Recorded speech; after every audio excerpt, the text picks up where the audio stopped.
Today with us we have Dr. Arnab Kumar Sinha, Head of the Department of English, Burdwan University. Dr. Sinha, I think you are with us. Yes. Very good. So actually at this moment Dr. Sinha is a name and fame by himself, very popular teacher in the department, and a very good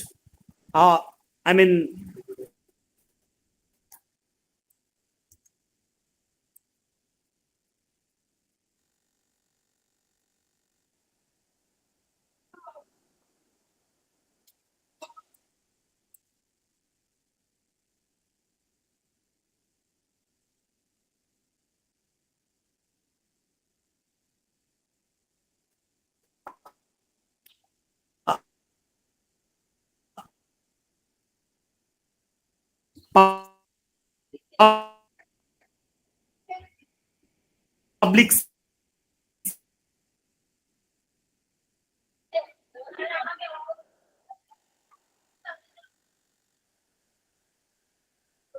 So over to you, Dr. Sinha. Parthoda, I couldn't listen to you. Probably there is some kind of network problem.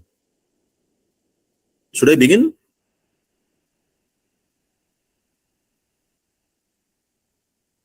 Yes. Okay. Now, So, am I audible? Am I audible? Yes. Now you are audible. Okay. So let me begin my discussion. And before I begin my discussion, I thank the organizers of this international lecture series. And I especially thank Dr. Parthasarathi Mondal for inviting me. I thank also the organizers who, in fact, provided me with this kind of a platform so that I can share my views on some of the topics that are there in the UG syllabus. In fact, today I shall focus my discussion on two poems which happen to be in the syllabus of the UG students. One is Mamang The Voice of the Mountain, and another one is David Malouf's Wild Lemons. Now, before I begin my discussion, I would like to share my screen. So just give me a minute.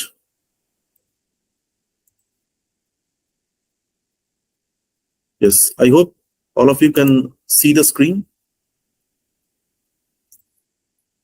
Yes. Okay. Yes. So as all of you can see, that the title of my discussion is Affective Dimensions of Landscape, reading David Malouf's Wild Lemons and Mamang The Voice of the Mountains. The Voice of the Mountain. Now these two poems, let me tell you, are of two different kinds, because David Malouf is an Australian poet and Mamang actually is a poet from the northeast of India. Now, I chose these two poems basically because there is one common point which is there, a sort of a connecting point that is there in these two poems. And the connecting point is how these two poets, in fact, look at nature. Now, at the outset, I must tell you that I'm not going to discuss the history of either Australia or the history of the Northeast, because that history is very much there behind, these two poems. As my focus is on the portrayal of the landscape, or you can say the portrayal of the nature. So I would, in fact, focus on the aspect of the representation of nature, how nature has been represented. And this representation, let me tell you, is remarkably different. Not the kind of representation that you find in a poem written by Wordsworth, Coleridge, or Keats. Now, how this representation is different, or that, at the outset, I would like to focus on some very important modes of representation, how nature had been represented earlier. Because you see that these two poems that I have chosen, and which obviously are there in your syllabus, these two poems are, in a sense, 21st century poems. And if we focus on the way nature has been represented in these two poems, we find that there is, as I said, a remarkable shift, or a remarkable, I would say, change in the way nature has been represented.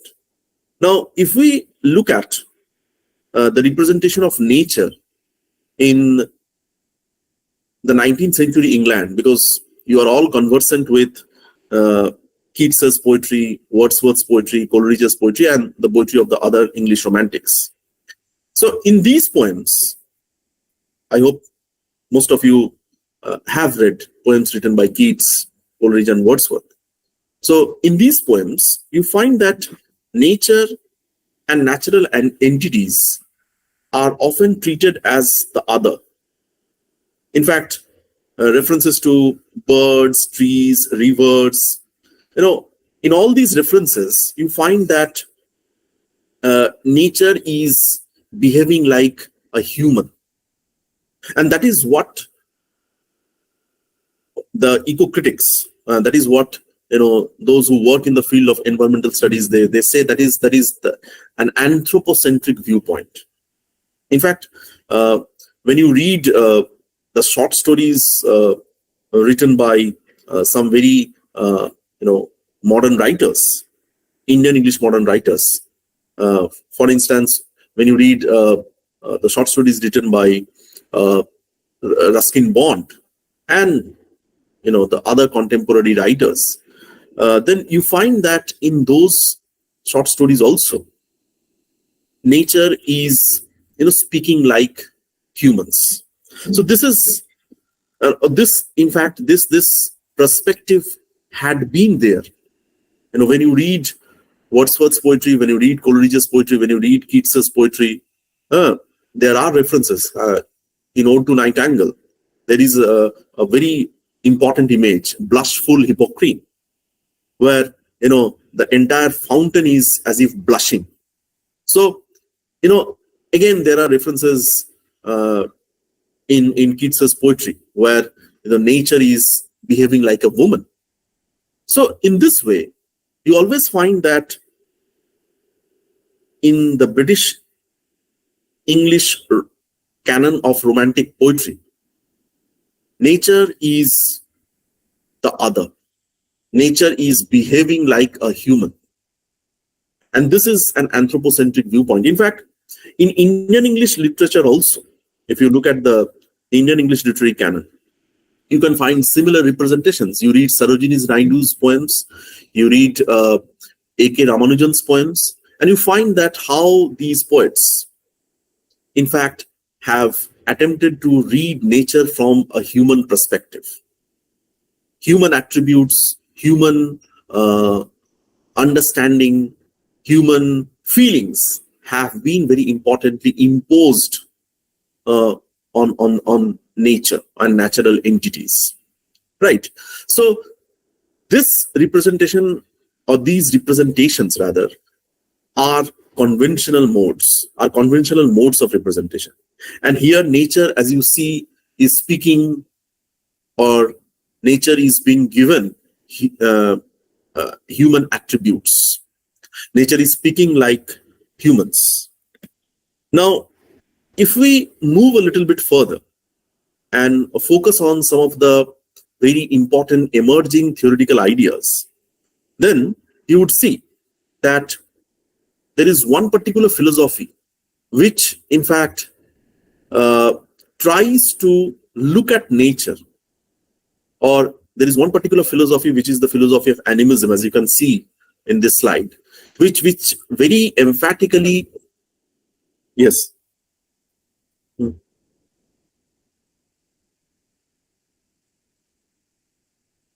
Hmm. Hmm. Hmm. আচ্ছা, full screen মোডে কিন্তু করেছি, যাই হোক আমি আরেকবার করে দিচ্ছি। ঠিক আছে, আচ্ছা আচ্ছা, just a minute.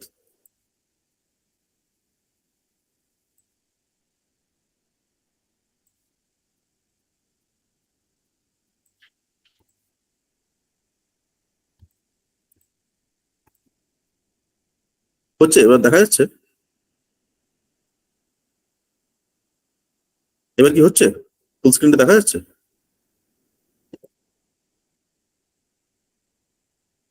Can you see the full screen? হ্যাঁ, হচ্ছে না, না? আচ্ছা আচ্ছা, দাঁড়ান এক second, just a minute. Hmm. ও, entire screen, yes yes yes.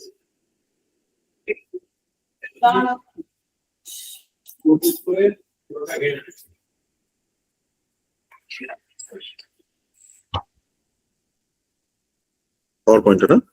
হ্যাঁ। হুম, করলাম।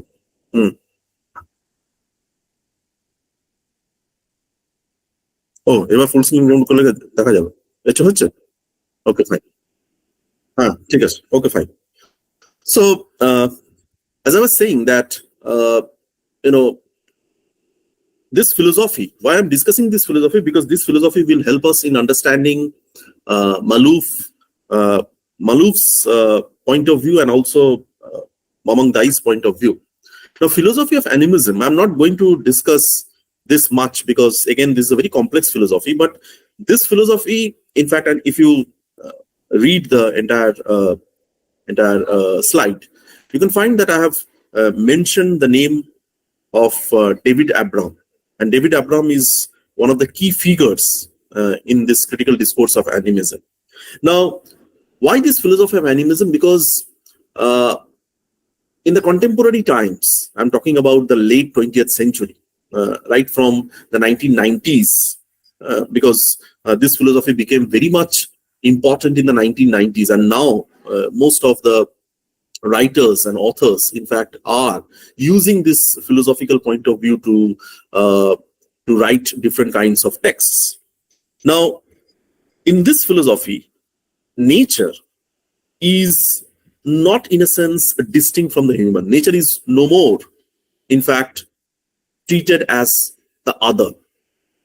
And here, if you focus on David Abram's philosophy and also the text that I have mentioned, Abram very clearly says that, in fact, there is a new perception of self emerging.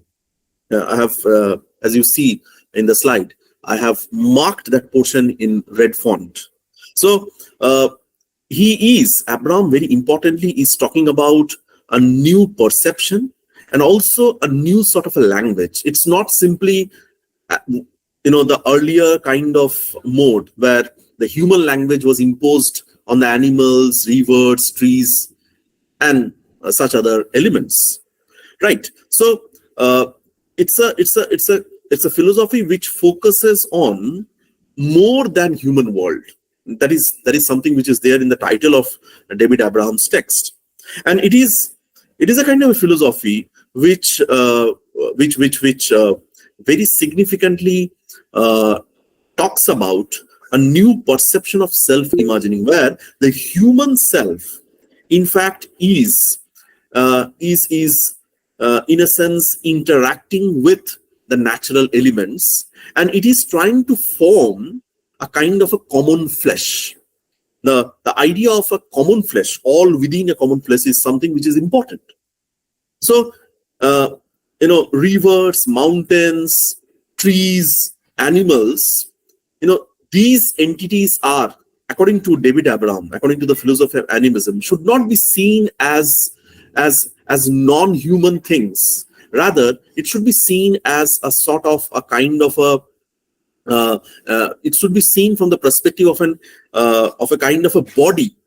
It is a kind of an extension of the human body. Human body is as if, intermingling or mingling, or in a sense coalescing with these entities, and is trying to configure a new sort of identity, where the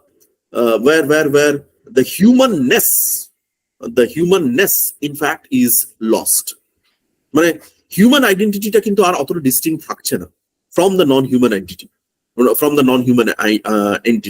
Human identity is, in a sense, mingling with the non-human identity and is forming a kind of a common flesh.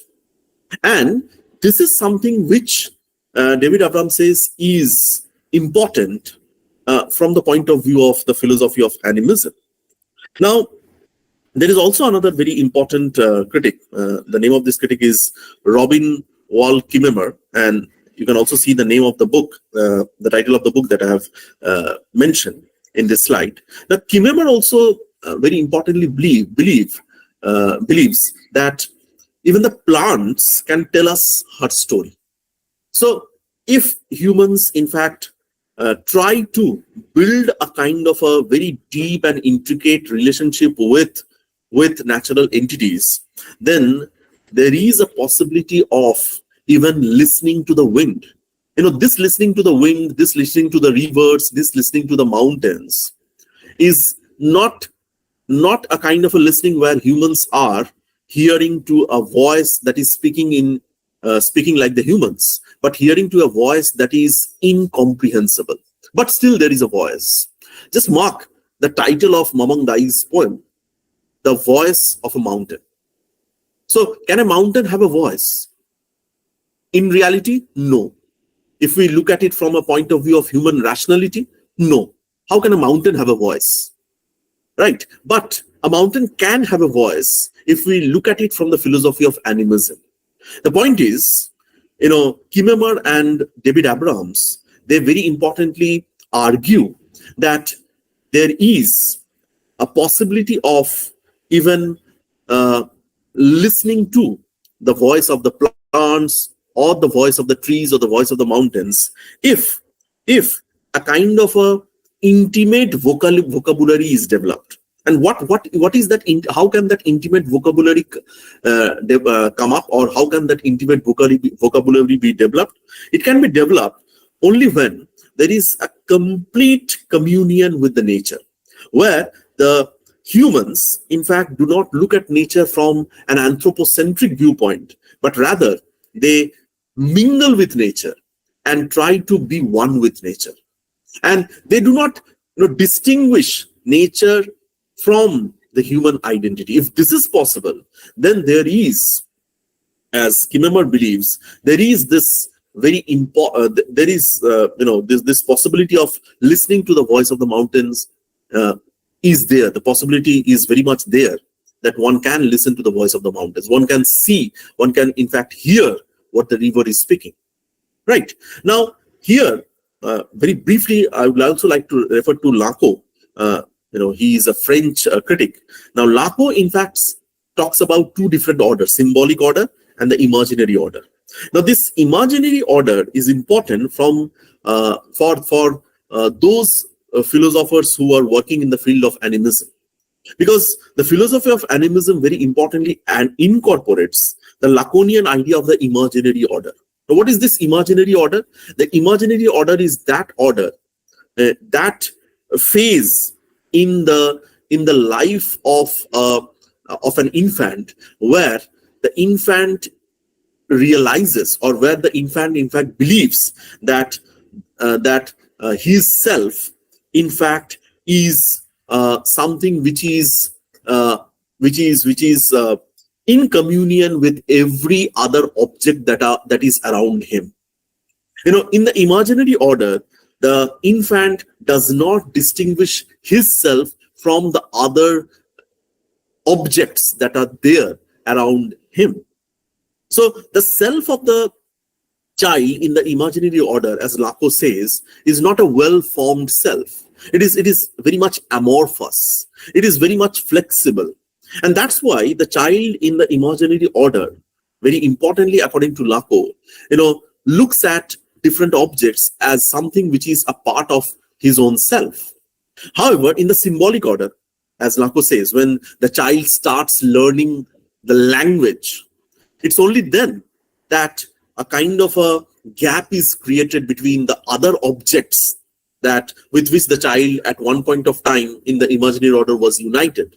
The symbolic order, in fact, creates this distinction when the child starts acquiring the language. So, philosophy of animism is something which very importantly incorporates this Lacanian notion of the imaginary order. Also important is how we can very importantly look at nature from this Lacanian point of view. That means if humans try to develop or configure their self in a way where they are in fact trying to commune with nature, associate themselves with nature, and form a kind of an intimate bonding without emphasizing or without imposing their language on nature, only then this possibility of developing an intimate vocabulary is possible, right? And also we need to understand that this philosophy of animism very significantly tries to go beyond the realm of what you can say human epistemology, human knowledge of nature. Because a new kind of a knowledge or new kind of a perception then develops, right? Because again, if you go back to David Abraham's book, it's a new sort of a perception, right? Now, keeping in mind this brief sort of introduction, I would now read these two poems. I would in fact critically read these two poems and try to analyze how Mamang and David Malouf, they are in a very, very implicit manner. They are in fact talking about the landscape, talking about a sort of a landscape. And this landscape has, in a sense, an affective dimension. Meaning how the humans with their feelings, with their emotions are, in a sense, amalgamating with the natural entities. And here, the entire landscape or the nature in these two poems, as we see, does not seem to be as the other. It's a kind of a landscape where the landscape, in fact, is being experienced through the human body. The experience of understanding the landscape, feeling the landscape, is very much a bodily experience. The human body is not distinct or away from this landscape. And that's why I've used this title, Affective Dimensions of Landscape. The landscape has its own affective kind of has a very deep kind of a impact on the minds of the humans. And there is a kind of a interaction that is taking place between the humans and the landscape. It's not that the humans, in fact, are simply studying the landscape and looking at it from a distinct vantage point. No. In fact, the humans in these poems, or the persona in these poems, as you see, happen to be very much in communion with nature. Now, I'm just critically reading these poems, as you see, from where the first poem that I'm going to discuss is Mamang is the voice of the mountain. From where I sit on the high platform, I can see the fairy lights crisscrossing the big river. So there is a big river, and this I, the persona I, is looking at the big river. And then just see that how this I, or the persona, in fact, is emphasizing a sort of knowledge. I know. You see that this phrase, I know, has been repeated throughout this entire poem. I know the towns, the estuary mouth, there beyond the last bank, where the color drains from heaven. I can outline the chapters of the world. Just mark, right? So here, the persona is saying that he knows everything that is happening in the town. He knows everything also that is happening around him. He's talking about the physical environment. The other day, a young man arrived from the village. Because he could not speak, he brought a gift of fish.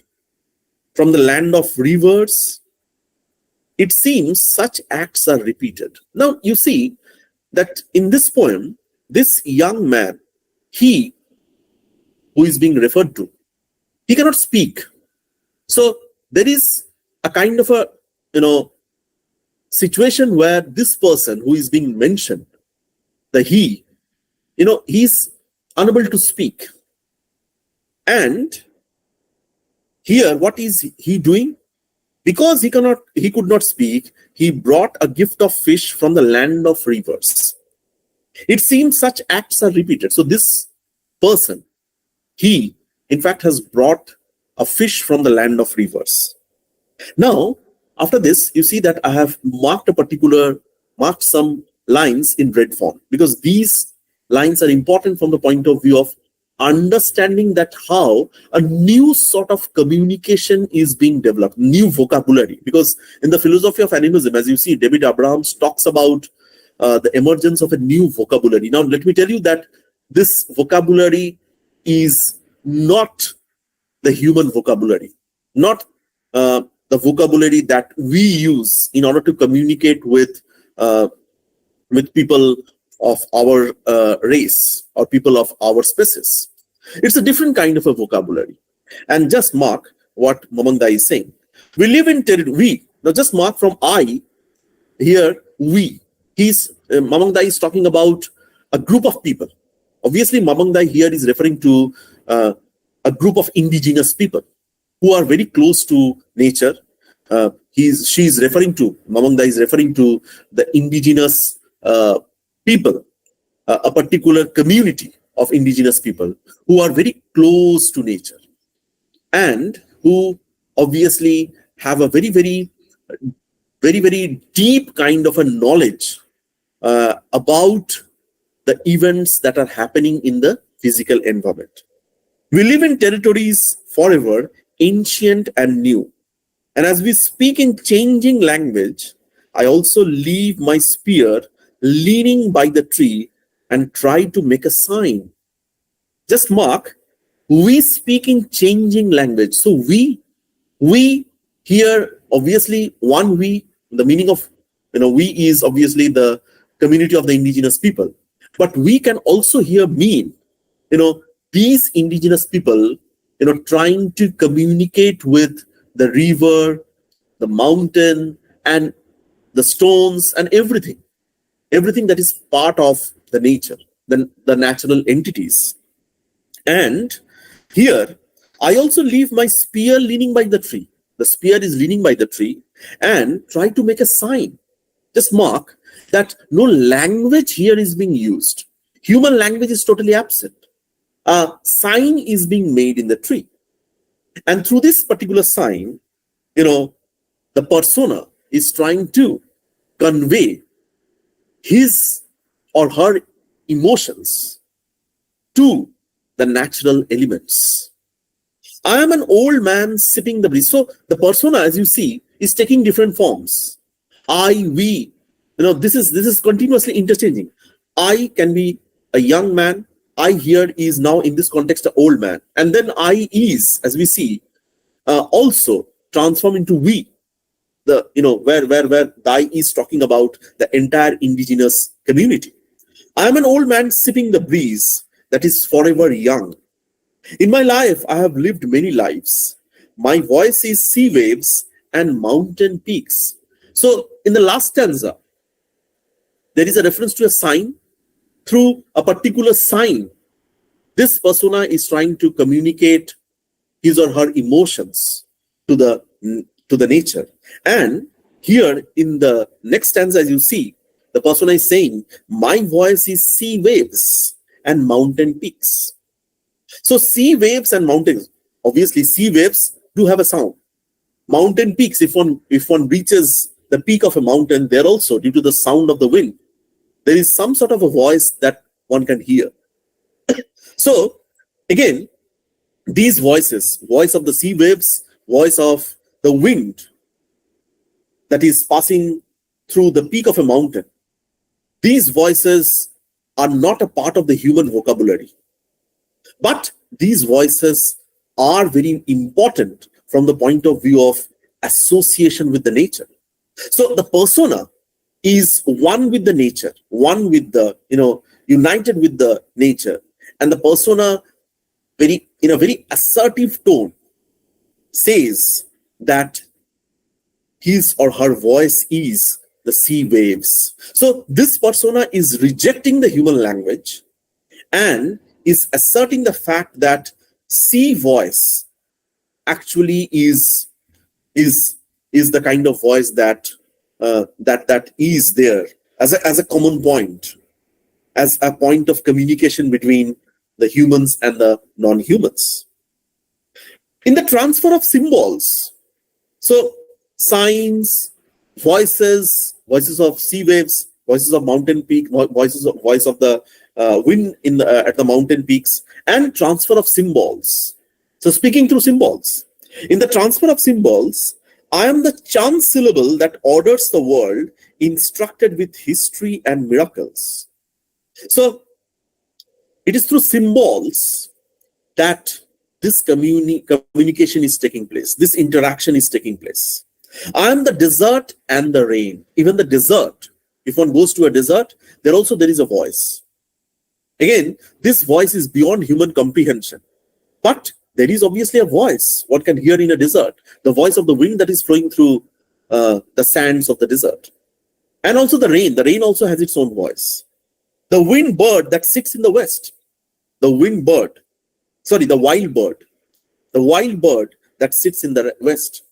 So all these sea waves, mountains, desert, rain, the wild bird, all have, as you see, different voices. And how these voices are very importantly being, in a sense, acquired by this persona.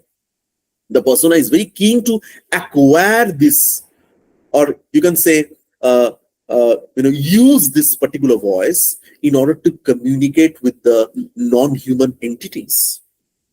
The past that recreates itself and particles of life that clutch and cling for thousands of years. So here there is a reference to the past, how the past people of the earlier generations, how they communicated with nature, and how due to the advent of modernism, due to the advent of technology, due to the advent of Christianity in the Northeast region, how this communication was, in a sense, broken. So people of the earlier generations of this particular indigenous community, they interacted with the river, with the mountain, with all the human entities. There is, and this interaction was broken due to the advent of Christianity, due to the advent of modernization, beginning of the phase of modernization. Now that same past is being recreated here. I know, again, you see, as I told you that this phrase I know has been repeated very often. I know these things as rock snow burning in the sun's embrace, about clouds and sudden rain. As I know, a cloud is a cloud, a cloud is this uncertain pulse that sits over my heart. So just see that how this persona is, in fact, talking about not only developing an intimate vocabulary, a different sort of vocabulary, but also this persona is very importantly emphasizing the need for focusing on an alternative epistemology. Epistemology means a system of knowledge.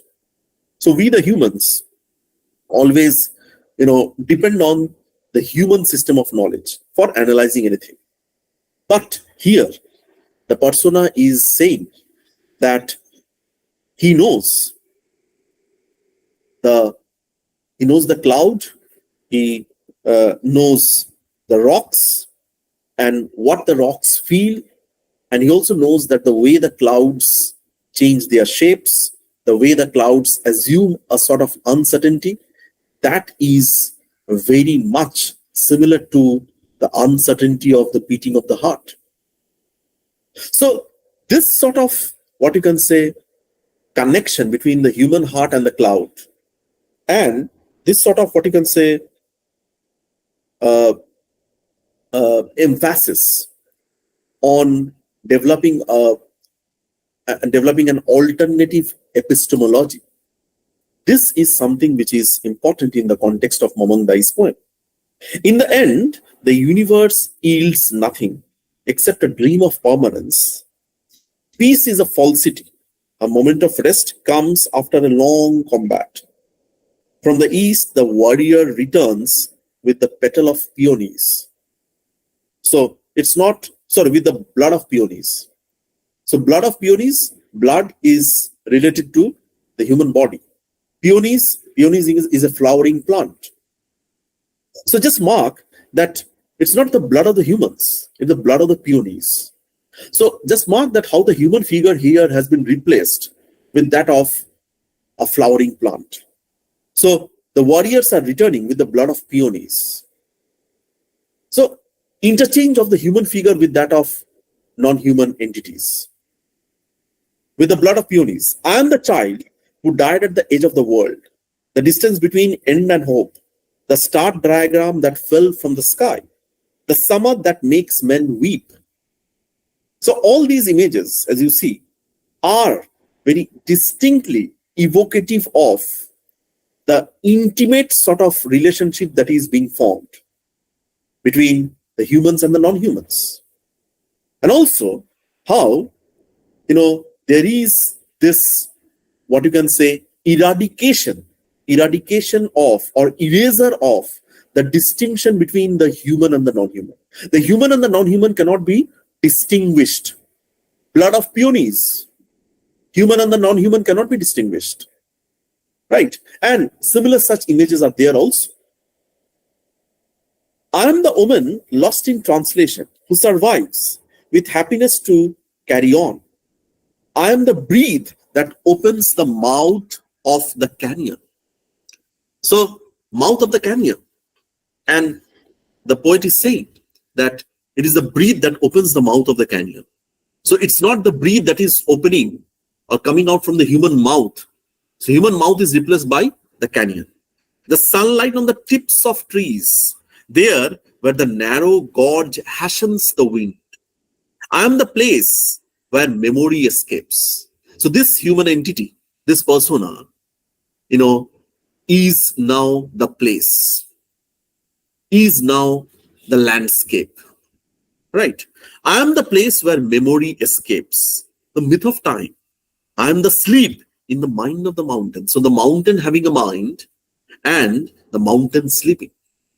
So you see that all the references here, all the images here are very distinctly evocative of the fact that the persona I in this particular poem is very closely linked to the non-human entities. There is this communion that is occurring, that has occurred. And that's why, another very important thing that you notice is, that the language also at times becomes incomprehensible. So there are certain images that you cannot clearly understand. Human rationality, fails. You have to imagine. In order to understand the meaning of different images, you have to, or we have to rather imagine. We have to use our imaginative power to understand the images that have been presented in this particular poem. So language, rationality, these all, or language and human rationality, in fact, are not enough to understand the images that have been used by the eye. It is through a kind of a affective association with the landscape that the persona in this context is trying to define himself. Because you see, David Abrams, in the context of the philosophy of animism, talks about a new perception, talks about developing a new vocabulary, and also talks about this notion of quote-unquote common flesh. So the mountain, rivers, the non-human entities and the human entities, they do have a common flesh. The flesh is not simply that of a human figure. The non-human entity also has a flesh. And this is something which is very important in the context of Mamang Dai's poem. It's a common flesh. Blood of peonies, common flesh. Right? I am the sleep in the mind of the mountain. Just mark the image. I am the sleep in the mind of the mountain, the last line. Who is sleeping? The persona I, and the mountain also is sleeping. And the mountain is having a mind. Usually the humans have a mind, but the mountain is having a mind. So you see that this communion in this sense is very, very important, very, very significant. Now let's come to the next poem, David Malouf's Wild Lemons. Now this is a poem, again, which is deeply rooted in the Australian history and the landscape. And I'm not going to discuss the historical background, because if I do that, then the focus will be, I shall deviate from the focus. But what is, distinctly important is how the notion of wild lemons, is playing a very, very important part in Malouf's imagination, in Malouf's portrayal of the human entity. Right. Now I'm just reading this poem, and I shall also explain it as I go on reading. Through all these years, through all those years, keeping the present open to the light of just this moment, that was the path we found. You might call it a promise that starting out among blazed trunks, the track would not lead nowhere. That being set down here among the wild lemons, our bodies were expected at an occasion up ahead that would not take place without us. So, the moment you start reading this poem, you realize that there is a problem in the grammar of the sentences. The past and the present, they seem to be mingling. And also important is how, the pronouns I, we, us, how these pronouns are very importantly indicative of not only the present people, meaning the people of the present generation, but also there is a reference to the people of the earlier generation. That means in this poem, you see that Malouf is referring to the people of the earlier generation who probably had planted these wild lemons. And the connecting point between the people of the earlier generation and lemons, the scent of the wild lemons, the flesh of the wild lemons, right? One proof was the tough-skinned fruit. Tough-skinned fruit. One proof was the tough-skinned fruit among their thorns. Someone had been there before us. Talking of the earlier generation. Someone had been there before us and planted these, their sunlight to be sliced for drinks. They had adapted in their own way and to their own ends. So, these lemons, in fact, happen to be the repository of the past memories, the past labors that were put in or labors of the earlier people, the labors of the people of the earlier generation. And these labors are now present in the form of wild lemons. Another was the warmth of our island, sitting still in its bay, at midnight humming and rising to its own concerns. But back, heat struck, lapped by clean ocean waters at dawn. The present is always with us, always open. Though to what, out there in the dark, we are making for as 7 o'clock strikes. The gin goes down and starlings gather, who can tell? Compacts made of silence, as a flute tempts out a few reluctant stars to walk over the water. So, if you go through these lines, you see that there is a reference to the people of the earlier generation, and there is a reference to the people of the present generation. And how the people of the present generation, they are trying to communicate or interact with not only the wild lemons, but the non-human entities that are present here. I lie down in different weather now, though the same body, just mark, though the same body, the body is the same. The generation has changed, but he believes that by communing with the nature, by mingling with the nature, he is as if reliving the same body that had perished years or centuries ago. I lie down in different weather now, though the same body, which is where that rough track led. So there is a rough track, there is a rough path, and beside this rough path, the wild lemons are visible. So this rough track is indicative of the path, and this path, in fact, is not a straight path. It doesn't lead to anywhere. This rough track is indicative of the journey that the present people have to make. The journey of the present people. Our sleep is continuous with the dark, or that portion of it that is this day's night. The body tags along as promised to see what goes. What goes is time and clouds melting into tomorrow of our breath. Very important. So here in the last lines, as you see, Malouf is talking about the passage of time. Time is a dominant factor.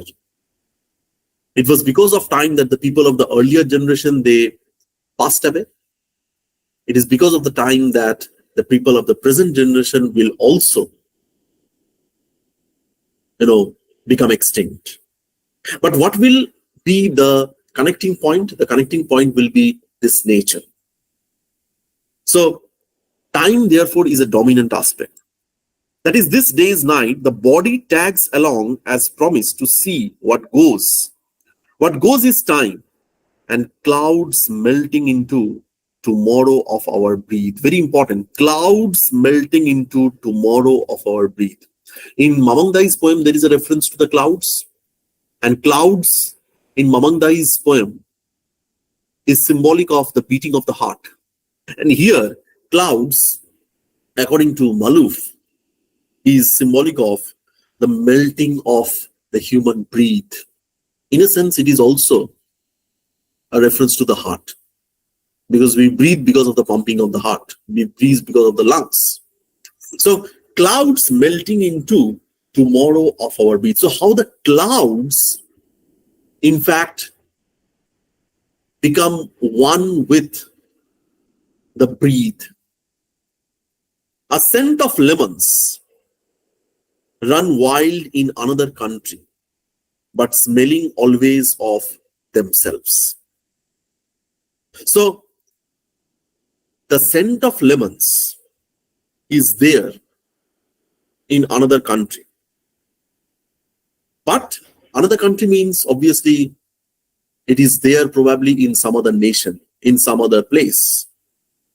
But the smell is always available. Now, another country also can mean the past. That past, that country which now has changed. He obviously is talking about Australia. So the smell is the connecting point. The cloud becoming one with the breath. Right. And how he is talking about the concept of the same body, quote unquote, same body. You can see the screen. I lie down in different weather. I lie down in different weather. So the persona is lying down and and becoming one with the weather, change of the weather, seasons. Weather now, though the same body, it's the same body. The weather and the human body is the same, which is where the draft track led. Our sleep is continuous with the dark. Our sleep, the sleep of the humans, and the darkness of the night. They are the one. Our sleep is continuous with the dark, or that portion of it that is this day's night. The body tags along as promised to see what goes. So the body is tagged to what? The tag to the time. Time progresses, the body also progresses, and the body perishes. So in this way, if we go through these two poems, as you see the slide, there are some very important points that we can locate, or we can very importantly find in these 2 points. You can see the slide. Land is experienced through body. This affective dimension of landscape. That means land in both the poems is experienced through the body. The body is, in a sense, with the land. The body is one with the land, united with the land. And there is this notion of the common flesh, an embodied experience of a place, leading to the formation of a unique common flesh. And also, you see that there is a strong desire for building a sort of a communication, which is based on configuring an identity that takes into account the entire environment. So human identity is no more strictly confined to the body and the flesh. It is something which is beyond the body and the flesh of the humans. Human identity is no more strictly human. It incorporates all the aspects of the non-human entities. And as I said, there is a very, very strong tendency in these 2 poems, as you see, as you mark, that the poets, the authors, in fact, are very importantly talking about developing a distinctly different epistemology, an alternative epistemology, not a sort of epistemology where human knowledge, rationality, intelligence shall play a very important role. Rather, emotions and an affective bonding with the landscape, that shall play a very important role in developing an alternative epistemology.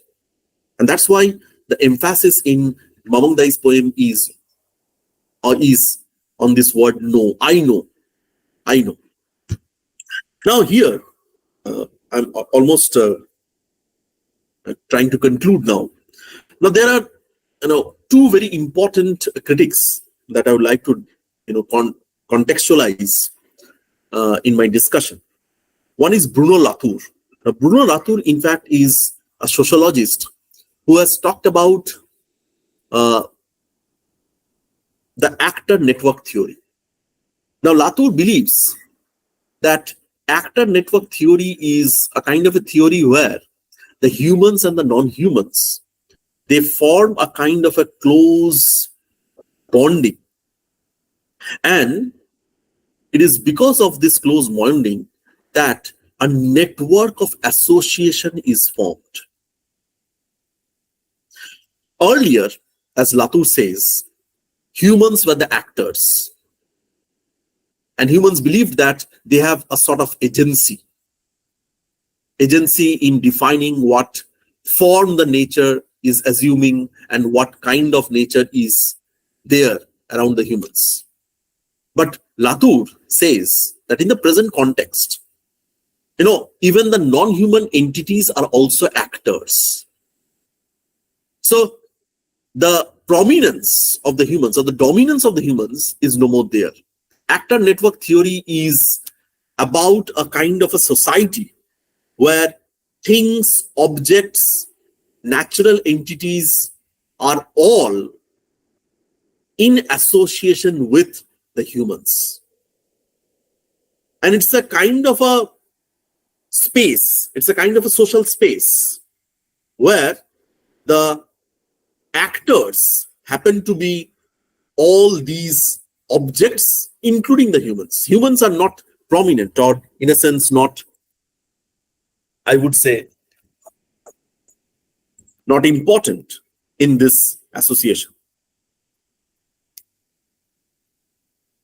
So this is one very important theory or the idea that I would like to discuss, and which I have briefly explained. And if you look at Bruno Latour's idea, you see that Bruno Latour is saying social is not a place, a thing, a domain, or a kind of stuff, but a provisional movement of new associations. Right? So it's about new associations. Now, Heidegger also is very much important in this context, and Heidegger's philosophy, and particularly I have mentioned one essay, Building, Dwelling, Thinking. Now, Building, Dwelling, and Thinking is an essay that Heidegger wrote, and here Heidegger very specifically mentions that the notion of human dwelling incorporates fourfold aspects. What are those fourfold aspects? One, the first one is the land or the earth. Second is the sky. Third is the divinity. And fourth is the human. Now, this fourfold, according to Heidegger, builds the notion of dwelling. Human dwelling is not simply about humans living in a place, but it incorporates this fourfold dimensions. And that is how Heidegger defines human dwelling. And what is this notion of thinking then? Thinking is meditative thinking. Heidegger very clearly says that in order to understand this notion of fourfold dwelling, or this notion of dwelling which includes the fourfold, land, sky, divinity, and the human, humans, according to Heidegger, have to, in fact, develop a sort of a psychology, a kind of a mind where, the emphasis is on meditative thinking, not rational thinking. Rational thinking will always attempt to segregate the humans from the immediate non-human environment. But it is only this fourfold thinking or the meditative thinking that will help humans to understand this notion of, dwelling very properly. And also, I would like to end my discussion by referring to one very important article which has been written by, Amrita Bhattacharya, and this is regarding affective politics and reading, writing poetry from the northeast of India. Now, this is a different sort of an article where, Bhattacharya has talked about, non-representational theory, and obviously how non-representational theory can be used in reading northeast poetry. But why, in fact, Bhattacharya's article is important in this context? Because Bhattacharya refers to thrift and says one very important, or discusses one very important concept that Nigel Thrift, in fact, discusses. And what is that? I've quoted it, you can just read it. Thrift says, and Thrift, according to Bhattacharya, proposes a material schematism in which the world is consisted of all kinds of things. Identities of these things are determined by their interactions with one another. These identities are also dependent on various spaces. The objects are thus manifested through a continuous and largely involuntary processes of encounter and the violent training that such encounter forces. Now, this quotation is very significant in understanding Dai's poetry and also Malouf's poetry. Why? Because you see that human identity in both these poems in fact, are determined by their interactions with other objects, other non-human entities. And these entities, in fact, are dependent.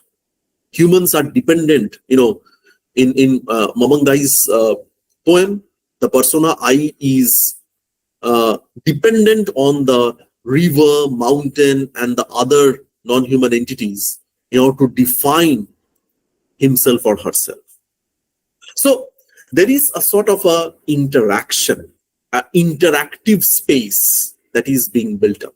The social space is a sort of an interactive space. It is not a kind of an exclusive space where the humans live, humans interact.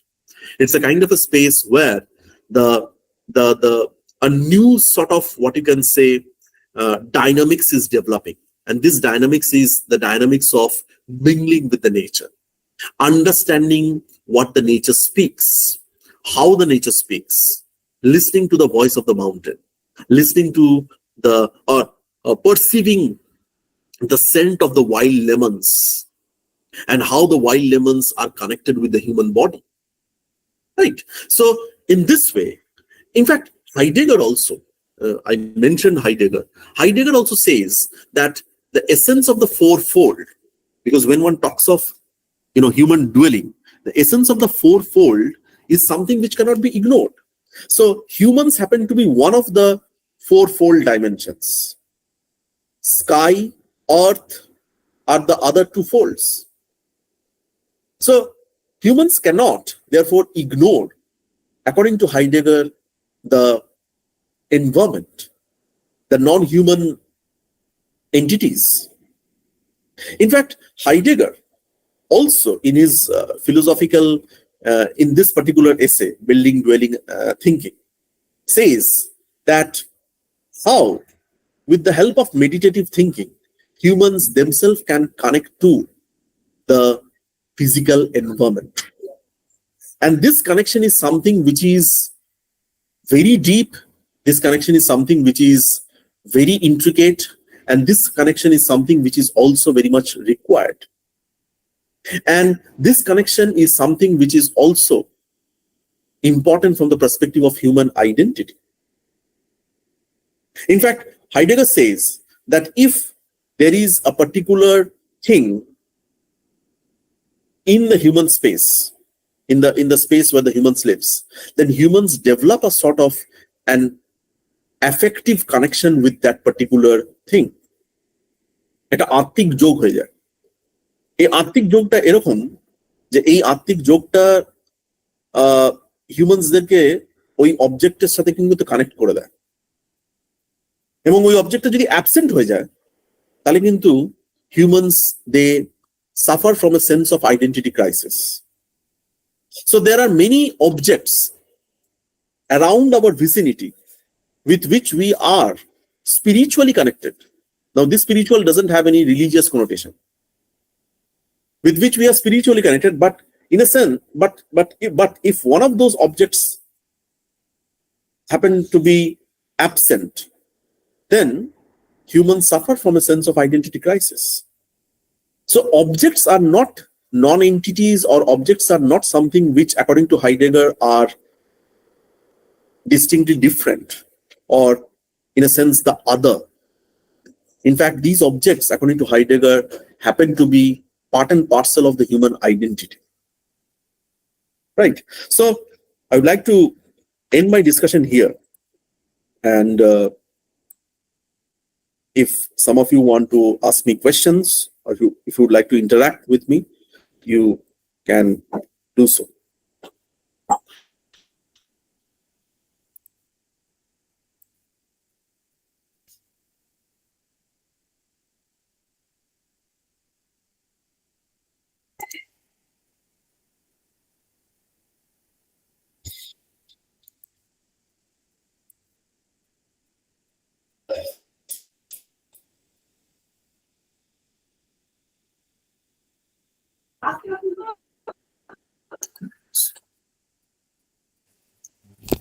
Arnab, Arnab, তুমি যেটা বললে গোটাটা যদি একটু বাংলা করে আমাদের ছেলেদের জন্য বলে দাও আর কি, আচ্ছা একটু আচ্ছা মানে গুরুগম্ভীর আছে তো, একটু পুরোটা যদি একটু সাম আপ করো তাহলে মনে হয় ছেলেদের পক্ষে একটু সুবিধা হবে। আচ্ছা আচ্ছা আচ্ছা দেখো মানে যেটা বললাম সেটা হচ্ছে যে এই দুটো কবিতাদের মধ্যেই মামাং দাই এবং মালুফ, ডেভিড মালুফের কবিতায় যেটা ইম্পর্টেন্ট সেটা হচ্ছে একটা connection with nature, building A connection with nature. এবং এই কানেকশন উইথ নেচারটা যেটা বিল্ড হচ্ছে সেটা কিন্তু খুব important from the perspective of philosophy of animism. এবং ফিলোসফি অফ অ্যানিমিজমটা যেটা আমি শুরুতেই বললাম সেটা হচ্ছে যে কিভাবে একটা নতুন ভোকাবুলারি, একটা নতুন ল্যাঙ্গুয়েজ সিস্টেম ডেভেলপ করার কথা বলে। এবং সেই ল্যাঙ্গুয়েজ সিস্টেমটা এরকম যে যেটা কিন্তু হিউম্যান ল্যাঙ্গুয়েজ সিস্টেমের চেয়ে একদম আলাদা। এই যে মামাং দাই, আমি যেটা ডিসকাস করছিলাম মামাং দাই কবিতার সময়, পড়ানোর সময়, যে কিভাবে একটা মাউন্টেনেরও ভয়েস আছে। মামাং দাই সেটাকে বলছে যে বা দ্য পার্সোনা যেটা বলছে পোয়েট, যে আহ, সেই ভয়েসটাকে শুনতে পাচ্ছে, সি ওয়েভস এর একটা ভয়েস আছে সেটাকে শুনতে পাচ্ছে এবং সেটার সাথে সেটার সাথে কাইন্ড অফ কমিউনিকেট করছে। তো এইভাবে এবং দেখো এই মামাং দায়ের কবিতার মধ্যে সব রকম কমিউনিকেশনই কিন্তু হচ্ছে থ্রু সাইন, সিম্বলস, এবং এমন একটা মেথড দিয়ে যেখানে কিন্তু হিউম্যান ভোকাবুলারি বা হিউম্যান ল্যাঙ্গুয়েজ সিস্টেম কিন্তু কোথাও ইউজ করা হচ্ছে না। তো তার জন্যই যেটা ইম্পর্টেন্ট সেটা হচ্ছে যে এই যে কমিউনিকেশন যেটা হচ্ছে এইটা কিন্তু একটা নতুন দিক, understanding nature, interacting with the non human entities, এবং একটা নতুন বলতে পারো যে নলেজ সিস্টেম তৈরি করার চেষ্টা হচ্ছে, যেখানে কিন্তু ল্যাঙ্গুয়েজটা কিন্তু হিউম্যান ল্যাঙ্গুয়েজ নয়, এমন একটা ল্যাঙ্গুয়েজ সিস্টেম যেটা বিয়ন্ড হিউম্যান কম্প্রিহেনশন। মানে সেখানে উইন্ডের সাউন্ড, সি ওয়েভস এর সাউন্ড, বুঝতে পেরেছো, বার্ডস এর সাউন্ড, ওয়াইল্ড বার্ডস এর সাউন্ড, এগুলো এগুলো খুব ইম্পর্টেন্ট হয়ে যাচ্ছে। আবার দেখো ডেভিড মালুফের যে কবিতাটা আছে, সেই মালুফের কবিতাতেও কিন্তু খুব ইম্পর্টেন্টলি ওই লেবু যেটা আছে, লেমন্স এর থ্রু দিয়ে কিন্তু মালুফ প্রেজেন্ট জেনারেশন অফ পিপলদেরকে কানেক্ট করছে উইথ দ্য আর্লিয়ার জেনারেশন। এবং এই স্মেল অফ দ্য লেমন্স হচ্ছে কানেক্টিং পয়েন্ট। লেমন্স এবং হিউম্যানসদের একটা সেম ফ্লেশের কথা বলা হচ্ছে। সেম ফ্লেশ মনে হচ্ছে সেম মাংস আছে বা সেম বলতে পারো যে স্কিন আছে। Skin of the lemon and the skin of the human body ওটা কিন্তু আলাদা নয়। কেননা ফিলোসফি অফ অ্যানিমিজমে কিন্তু এটাও বলা হচ্ছে যে নেচার এবং নন হিউম্যান এবং হিউম্যানসদের একটা কমন ফ্লেশ হবে, ফ্লেশটা আলাদা নয়, হ্যাঁ, স্কিনটা আলাদা নয়। এমন ভাবেই ইন্টারাক্ট করবে হিউম্যানসরা নেচারের সাথে যে স্কিনটা একরকম হয়ে যাবে। তো এই যে আইডিয়াস গুলো দিয়ে যখন আমরা কবিতাটা পড়ি তখন কিন্তু যেটা ইম্পর্টেন্ট সেটা হচ্ছে দুজন ক্রিটিকের নাম আমি যেটা শেষে বললাম, সেটা হচ্ছে ব্রুনো লাতুর আর হচ্ছে হাইডেগার। আর ব্রুনো লাতুর কি বলছেন? ব্রুনো লাতুর বলছেন যে সোশ্যাল স্পেসটা শুধু হিউম্যান স্পেস নয়, it's not about humans living in a particular society. Social স্পেসটা হচ্ছে একটা ইন্টারাক্টিভ স্পেস, এমন একটা স্পেস যেখানে কিন্তু হিউম্যানসরা ইন্টারাক্ট করছে উইথ দ্য নন হিউম্যানসরা ইন্টারাক্ট করছে উইথ দ্য আদার অবজেক্টস। এই যে অ্যাসোসিয়েশন গুলো তৈরি হচ্ছে, যে আত্মিক একটা যোগ তৈরি হচ্ছে, আত্মিক যোগের তো একটা জায়গা তৈরি হচ্ছে, যে কিভাবে ধরো মামাং দায়ের কবিতার মধ্যে পার্সোনা, সি ওয়েভস, মাউন্টেন্স, এগুলোর সাথে একটা আত্মিক যোগ তৈরি হচ্ছে। তো ব্রুনো লাতুর যেটা বলছেন যে সোশ্যাল স্পেসটা is all about new associations. New association মনে হচ্ছে এই ধরনের অ্যাসোসিয়েশন, এই ধরনের যে আত্মিক যোগের কথা বলা হচ্ছে। সিমিলারলি হাইডেগারের ফিলোসফিতেও ওই যে এসেটা রেফার করলাম, বিল্ডিং, ডুয়েলিং, থিঙ্কিং, সেখানে হাইডেগারও কিন্তু ওই একই কথা বলছেন যে ডুয়েলিং এর কনসেপ্ট, মানে কোন একটা জায়গায় বাস করার ব্যাপারে হিউম্যানসদের কিন্তু 4টে ডাইমেনশনস থাকে। One is the land, second is the sky, third is the divinity, and fourth is the human. তো হিউম্যানসদেরও কিন্তু কোন একটা জায়গায় ডুয়েল করতে গেলে আলটিমেটলি ল্যান্ড এবং স্কাইর সাথে কিন্তু একটা আত্মিক যোগ রাখতে হবে। A place, does necessarily has its own feeling. একটা জায়গার যে ফিলিং, একটা জায়গার যে অ্যাফেক্টিভ, যে ইমোশনাল যে জায়গাটা, ইমোশনাল যে আসপেক্টটা, সেটার সাথে হিউম্যানসদেরকে কমিউনিকেট করতে হয়, কমিউন করতে হয়, ইউনাইটেড হতে হয়। Otherwise, identity definition or defining one's own identity will become difficult. তো এই জায়গাটা থেকে হাইডেগার যেটা বলছেন যে আত্মিক যোগের জায়গাটাও কিন্তু ইম্পর্টেন্ট, মানে duelling is something which also involves meditative thinking. Meditative thinking মনে হচ্ছে ফিলোসফিক্যালি বা ডিপলি স্পিরিচুয়ালি থিঙ্ক করে বা চিন্তা ভাবনা করে কিভাবে একটা জায়গার সাথে নিজেকে যোগ করে নেওয়া, কিভাবে একটা প্লেসের সাথে নিজেকে লিঙ্ক করে নেওয়া, কিভাবে একটা ল্যান্ডস্কেপের সাথে নিজেকে লিঙ্ক করে নেওয়া। তো হাইডেগার কিন্তু ওটাই বলছে, একটা প্লেসে থাকা, একটা কোনো পার্টিকুলার জায়গায় ডুয়েল করা মনে হচ্ছে সেই ল্যান্ডস্কেপের সাথে নিজেকে যোগ করে নেওয়া, নিজের সাথে মানে জুড়ে নেওয়া। সেই জুড়ে নেওয়াটা খুব দরকার। সেই মানে জোড়াটা যদি না হয় তাহলে কিন্তু হিউম্যানসরা কোনোদিনই নেচারকে বুঝতে পারবে। তো এইটাই খুব ইম্পর্টেন্ট, এটাই যেটা আমি বললাম, আমার সারমর্মটা তাই। এবং এই আত্মিক যোগের জায়গাটা কিন্তু খুব ইম্পর্টেন্টলি এই দুটো কবিতার মধ্যে রয়েছে, মালুফের কবিতাতেও রয়েছে, মামং দায়ের কবিতাতেও রয়েছে। ঠিক আছে,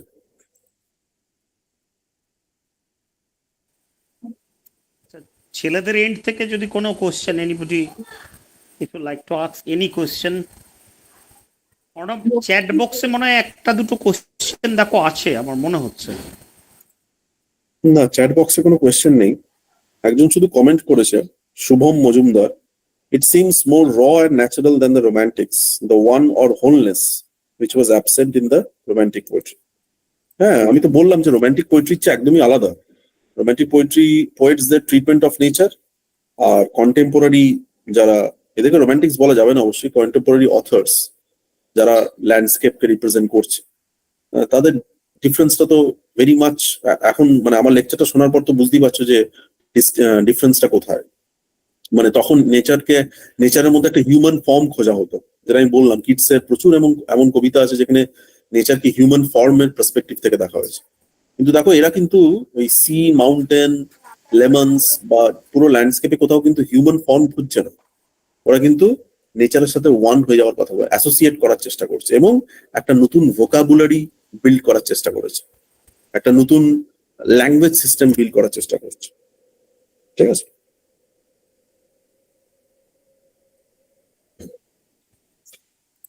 আর কেউ কিছু জিজ্ঞেস করবে?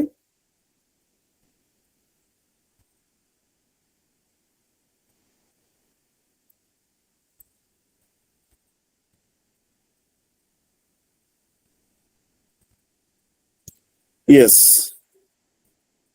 the poem obviously challenge, and these poems obviously challenge the anthropocentric viewpoint because you know, if you read, for instance, A.K. Ramanujan's The River, there is a very famous poem. When you read the poem River, you see that how the poem River, in the poem River, Ramanujan is trying to present nature as something which is distinctly different from the humans. There is as such no connection with the river that Ramanujan is trying to build. So these poems do not subscribe to the anthropocentric viewpoint. বুঝা গেল? Anthropocentric viewpointটাকে পুরোটাই reject করা হচ্ছে, subvert করা হচ্ছে এই poems গুলো।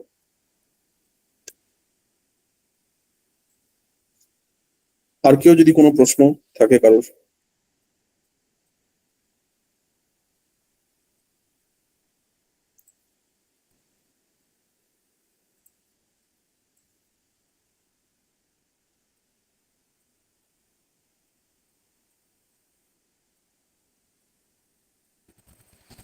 I think there is no question to ask. I mean, everything is clear to them. I hope so. So, thank you, Professor Sinha, for your engaging and thought-provoking lecture. As I told earlier at the very beginning, that Professor Sinha is a very popular teacher, and he teaches in a very interesting and engaging way. So thank you, Sinha, on behalf of the English department of 3 colleges for your kind cooperation by devoting your valuable time to this lecture series. Thank you very much. I thank all the participants for listening to my lecture very patiently. And I would like to specially thank Dr. Partho Sarathi Mondol for inviting me to deliver this lecture. I also thank the organizers for giving me this, for providing me this platform where I could interact with some of you. Thank you.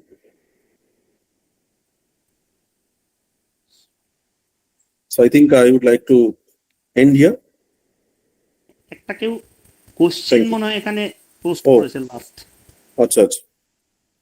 The mountain voice reflect a post-humanist perspective. No.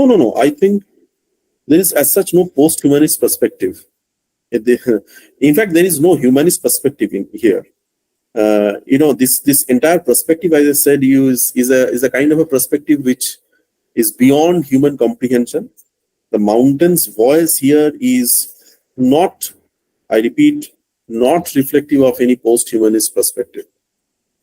Because post-humanism is something which goes beyond the human generation and talks about a different kind of a epistemology. No, it's not that.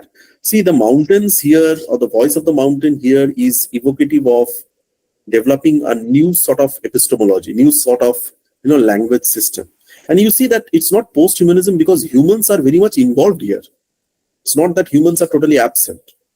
Humans are very much involved in this entire process of interacting with nature. The only thing is the prominence or the dominance of the humans, that is not evident. The humans are one among the various elements that make up this social space. It's as I said, Bruno Latour's concept of the actor network theory. All are actors here.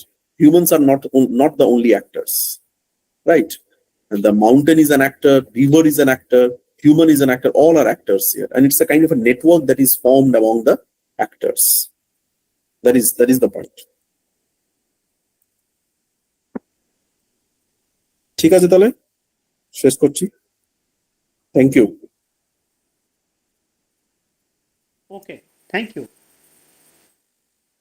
So now I think, Professor, our next lecture will start very soon. Professor Jayanto Ghosh, I hope, has joined. Professor Ghosh, are you here? Okay. So now we'll move on to the next session. And Professor Ghosh, are you here? Do you listen to me? Am I audible?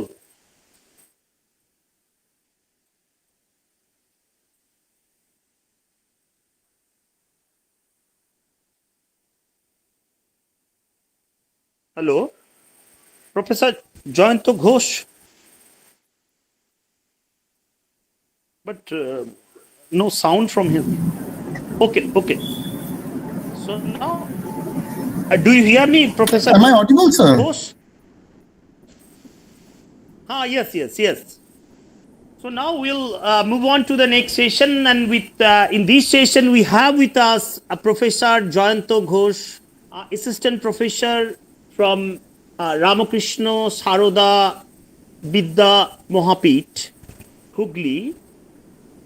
Professor Ghosh is a very prominent scholar in the field of English literature. He has a number of publications, and he has presented papers in different national and international conferences. So we are lucky to have him here with us for his lecture. He'll be speaking on Victorian novel Thomas Hardy and Return to the Native, which will be helpful for both the students of 4th and 6th semester students. So over to you, Professor Ghosh, for your presentation. Thank you very much.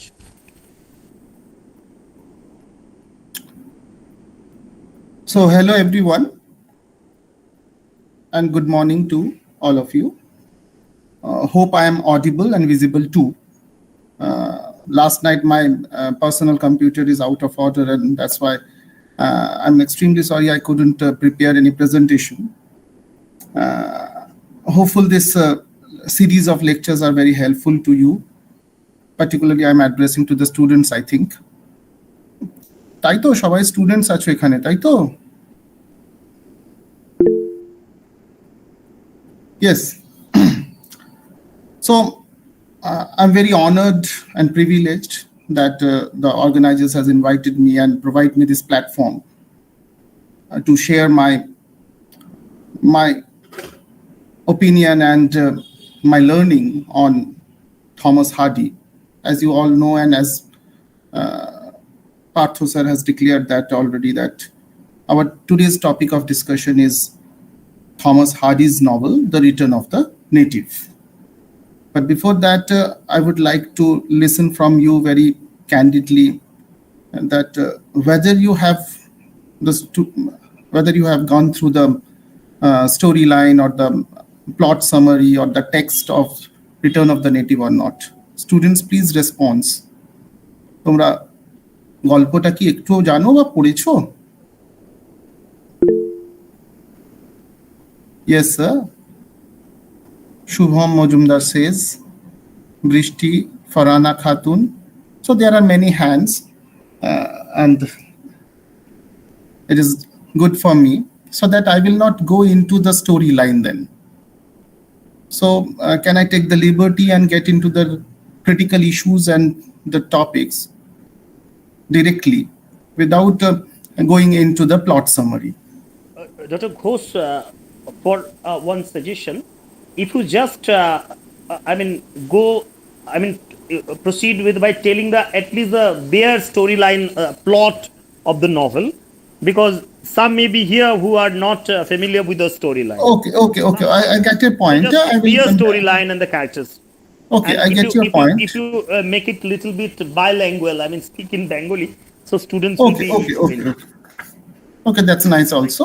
It will take some time since the lecture time is very limited and it is very hard to sum up a whole Hardy's novel in 1 hour. So that's why I was trying to skipping that part of plot summary. But there is no issue then. Okay. So if we go into the text and go into the plot summary of The Return of the Native, there is a little bit of overview that this novel was published in 1878. And the narrator, the whole story is narrated as a third-person omniscient point of view. And there are significant characters which I will later on discuss with the storyline. So if we go directly into the storyline or some plot summary, then there are total 6 books in the whole story. And the first book is entitled The Three Women. So the story begins on November 5. It was Guy Fawkes Day. There is a character called Thomasine Yobright, who returns home on what was to be her wedding day. Her wedding to Damon Wildeve has been postponed, and Mrs. Yobright, Thomason's aunt, discusses the matter with Wildeve. And that evening, as it was a holiday, locals hold bonfire. Wildeve meets secretly with Eustacia Y, his previous sweetheart and another important character in the novel. Digorivan, who previously have been turned down as a suitor to Thomasin, learns of the illicit meeting of Eustacia and Wildeve. He attempts to convince Eustacia to back off her involvement with Wildeve, but unsuccessful, he goes to Mrs. Yobright to ask again for permission to court her niece. So overall, this is what happened in the first book, and it talks about the 3 women, Miss Thomasine Yobright, Mrs. Yobright, and Eustacia Y. So book 2 is about the arrival of The Return of the Native. And that book concerns about the arrival of Mrs. Yeobright's son, Clym Yeobright. So the news comes to Egdon Heath that Clym Yeobright, son of Mrs. Yeobright, will be coming home from Paris for Christmas. Eustacia Vi is fascinated at the idea of a man from Paris. This is very important, and Paris is here carrying a very symbolic significance, as the central or symbolic significance carries by Egdon Heath, the place. She arranges to see him by taking part in a play, Mama's play, at the house of Yeobright's Christmas party. She eyes and that have a pleasant talk before she leaves. Eustacia gives Diggory Wen a letter to deliver to Wildlife, in which she cuts off their relationship. So Eustacia Vi now can see some hope in the relationship with. And what is that particular hope? We will discuss later, because Eustacia's whole dream of life is to leave this Egdon Heath and go to some urban place. Now, coming back to the story, Wildlife, spurned by Eustacia and intrigued by the news of Diggory Wen, as a possible suitor to Thomasin, agrees to resume the engagement with Thomasin. After that, Thomasin and Wildlife are married, but Mrs. Yeobright refuses to attend, still angry over the earlier postponement. And at the end of this book, Eustacia Vi and Diggory Wen attend the wedding of Thomasin and Wildlife. So this is what the book 2. In book 3, which is called The Fascination, Clym Yeobright stays at Egdon Heath longer than expected. He has decided to give his profession as a jeweler and become a schoolmaster for the local people. He meets Eustacia Vi, no longer disguised, while helping others retrieve the bucket from the bottom of Captain Vi's well. The two strike up a quick courtship, to which Clym's mother objects. This causes division between mother and son. During an eclipse of the moon, Clym asks Eustacia to marry him, of which she agrees on the condition that they would soon be set up in a situation agreeable to her materialistic desires. The news of the engagement comes to Mrs. Yeobright, and that enkindles Wildlife's interest in Eustacia. After fighting with his mother, Clym resolves to leave her home and marry as soon as possible. At the end of this book 3, Eustacia and Clym are wed, but Mrs. Yeobright refuses to attend the ceremony. She sends Christian Candle, a rustic character, to deliver money as a gift to be divided between Thomasin and Clym. But by coincidence or by ill luck, Christian loses the money in a dice game to Wildlife. After that, Wildlife then loses the money to Diggory Wen, and then Diggory Wen delivers that money to Thomasin. So with this, the third book ends. The fourth book is The Closed Door. Mrs. Yeobright, having not heard from either recipient of the gift, learns it has been lost by Christian Candle. She goes to discuss it with Eustacia, but they have a terrible argument, primarily because of miscommunication and already hurt feelings. So the misunderstanding about the money is soon resolved, but more trouble comes as Clym suffers inflammation of the eyes. He is unable to continue his studies. So obvious that he will no longer pursue his dreams as a schoolmaster. So he takes up furze cutting, the harvesting of furze as profession. Depressed by her change of fortune, Eustacia seeks diversions by attending local festivals. And one day she meets Wildeve there by chance. They dance, and his interest in her, Wildeve's interest in Eustacia, is further inflamed. He walks with her afterward, and they are seen by Diggory When follows them, when also talks to Mrs. Yobright, urging her to reconcile with her son and daughter-in-law. And after that, Mrs. Yobright goes to visit Clem on a very hot day. She happens to arrive just after Wildeve, who has chosen to visit Eustacia by day to avoid trouble with Wen. Eustacia and Wildeve retreat to the back room. When they learn Mrs. Yobright has come, they believe Clem has awoken to meet his mother, but he is only talking in his sleep.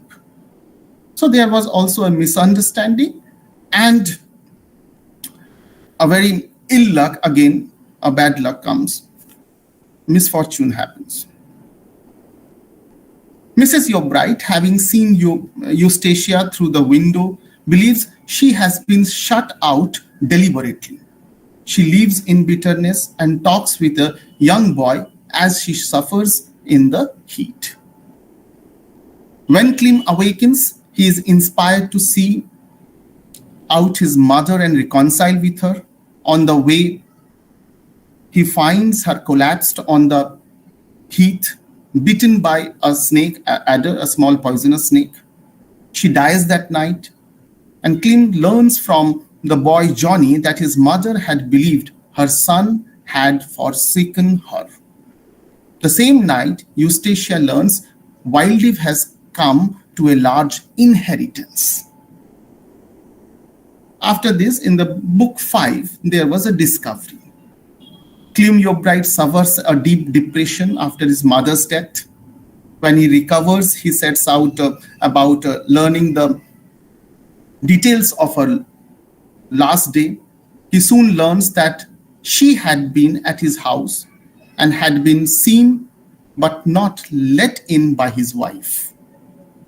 He confronts Eustacia, and after that they had a very terrible fight and they separate.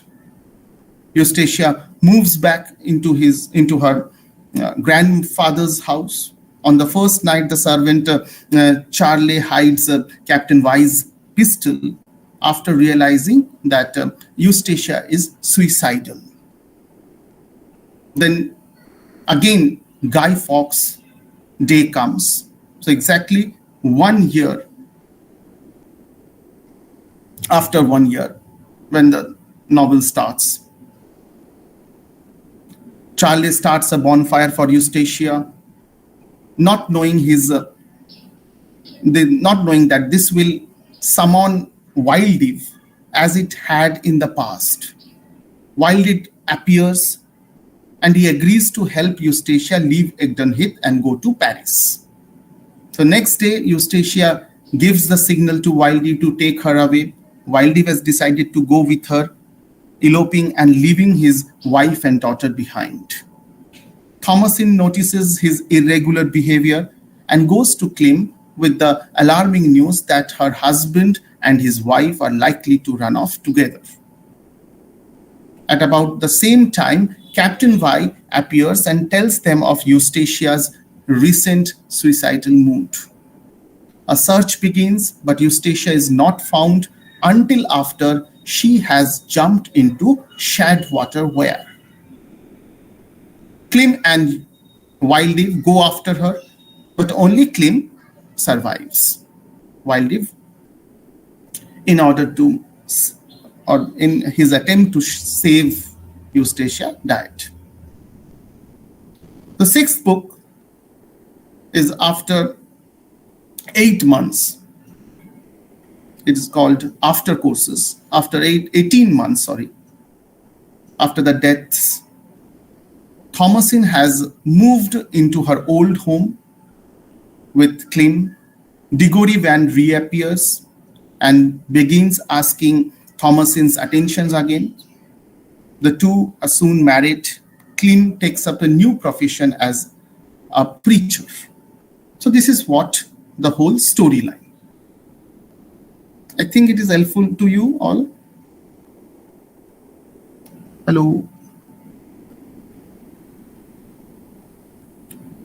Okay. So now,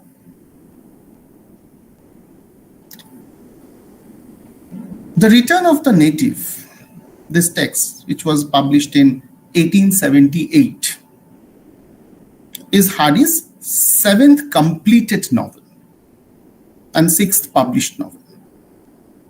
And as many commentators maintain, that his first majorly important work. So why it is first majorly important work? Because it marked a radical departure for Hardy in variety of ways. So in this particular novel, Hardy eschewed the pastoral comedy and elegy that had characterized in previous novels.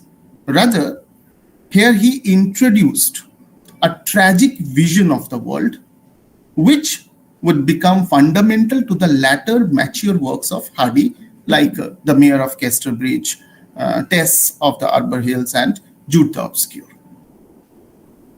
So we will find in Hardy that Hardy shares the immense creative energy of all the great Victorian novelists. The ironic social criticism of Thackeray, the jestful faith in human nature of Charles Dickens, or the mature critical, intellectual, and psychological insight of George Eliot are all aligned to him. Rather, Hardy's vision is wholly tragic. Many Victorian critics and public who did not care for tragedy attacked him continually for his pessimism. But Hardy replied that he held no pessimism or pessimistic philosophy. Rather, he says that a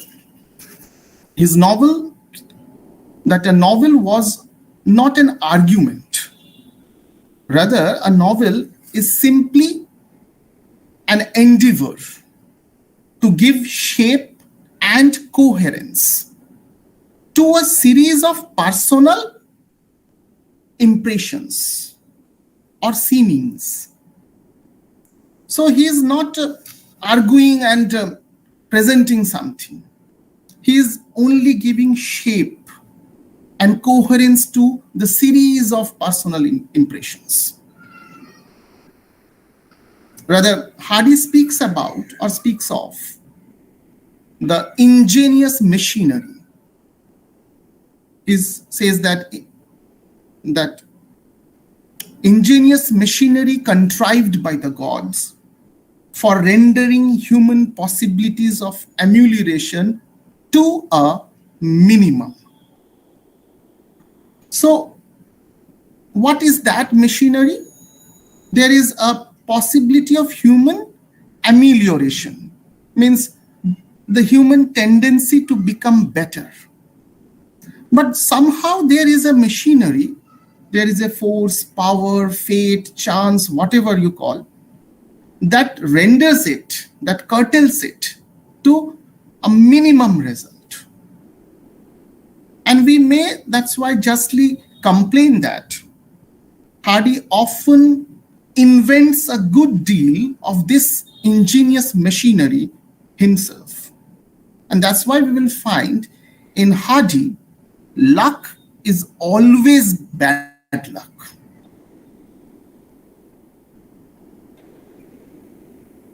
With his dark vision,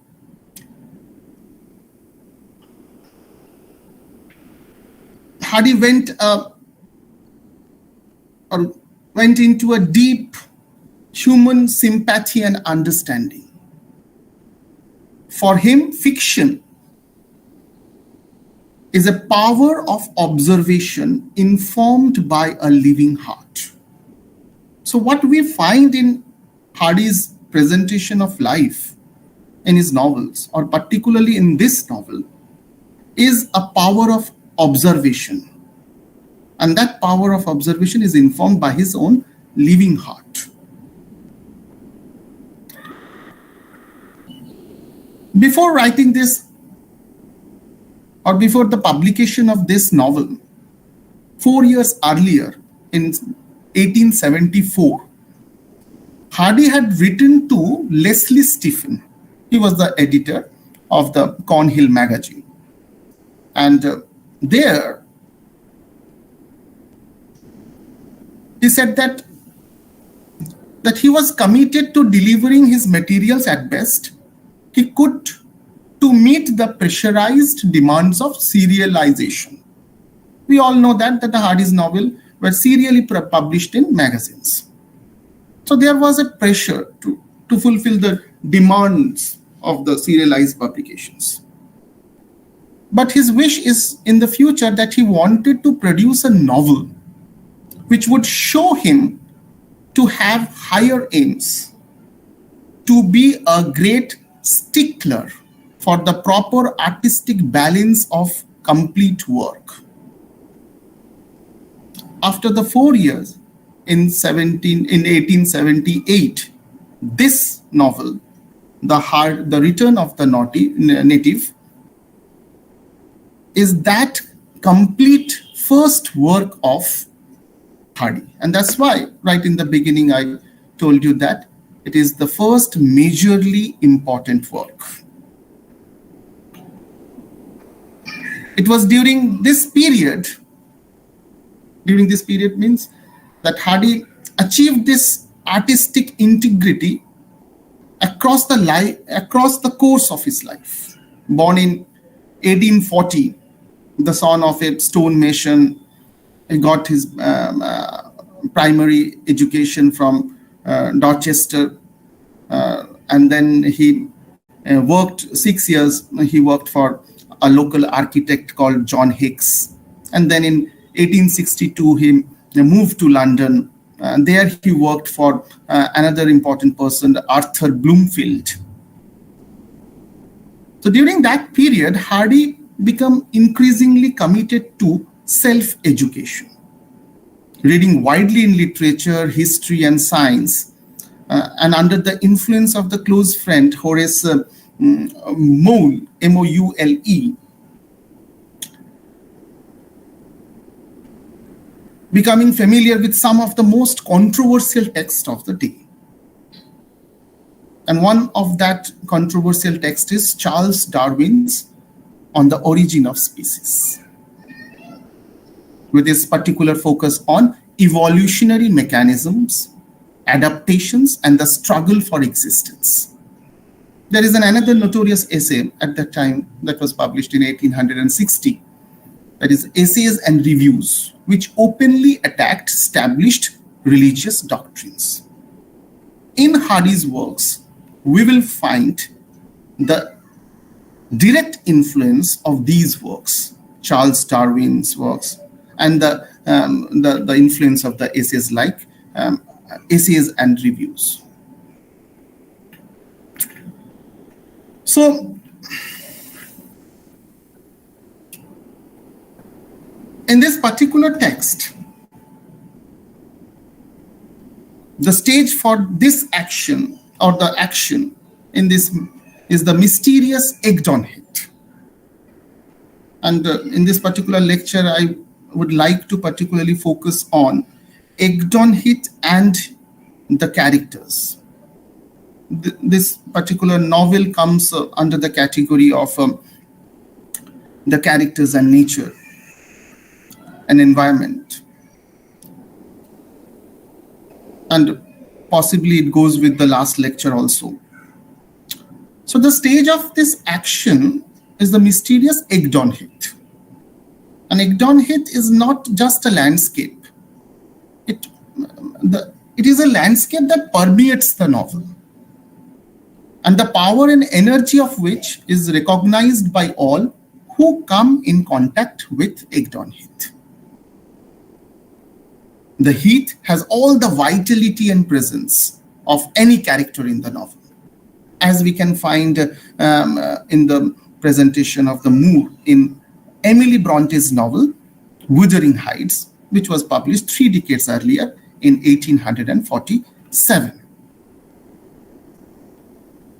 So while talking about this nature and man relationship, so we must, or if we go into the history, then we will find that England in the mid to late 18th century and 19th century experienced a demographic transition, and that is obviously a transition from an agricultural to industrial. So that transition, the industrial and radical changes in Victorian age, were also reflected in the Victorian literary works. Among many industrial themes and works of art, Thomas Hardy's poems and fictions reflect the environment and nature surrounding human beings, signifying his concern about human place and the relationship between man and land. The concepts of human nature conflicts, coexistence, and the fate are of major themes in Hardy's novels or works. Unlike most of his contemporaries who were concerned with dominant themes as industrialization, gender, domestic life, Hardy's works through his regional writings. And Hardy's works through his regional writings have been acclaimed as among the most influential works and insightful perception on ecosystem and the natural world. Egdon Heath is the central setting and idea of eco-criticism in relation to Hardy's portrayal of man-environment relationship. Thus, the question is about how has Hardy discussed nature and its relationship with man. So Hardy, through his Return of the Native, encourages the notion that setting is an essential and central element in human life, which consciously or unconsciously has direct impact on their life. So it is a very straightforward idea that nature, as consciously or unconsciously, has directly affecting our life. So my focus on this lecture is that how some of the major characters are in relationship with Egdon Heath.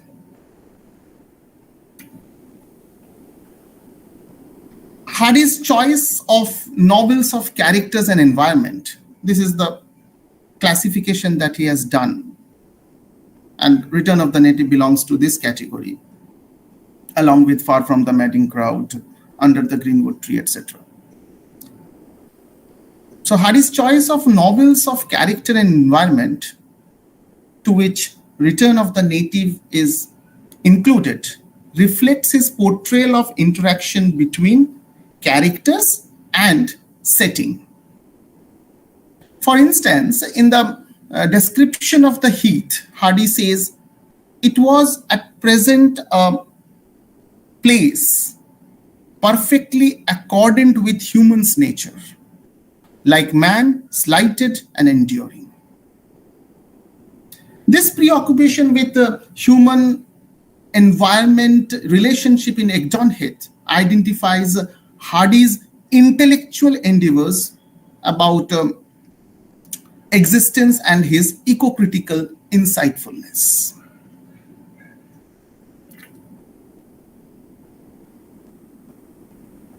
In this novel, Hardy does not bind his representation of physical world, Egdonhith, through one medium such as wilderness, nature, and mere agricultural and rural setting. So it is not limited to that dimension, but rather Hardy portrays it through all these different mediums. Essentially, the vicinity of Egdonhith is the setting and the environment of his novel, and the entire action takes place on Egdonhith. Significantly, for Hardy, environment is as important as characters. And that's why he opens this novel with the description of Egdonhith, and appreciated as a crucial existence in the novel as place and nature. The first chapter, titled A Face on Which Time Makes But Little Impression, indicates this is the title of the first chapter, A Face on Which Time Makes But Little Impression. Indicates the very essence of wilderness and originality of the setting as the heath. Such description of Egdonhith as wilderness signifies nature is a state uncontaminated by civilization.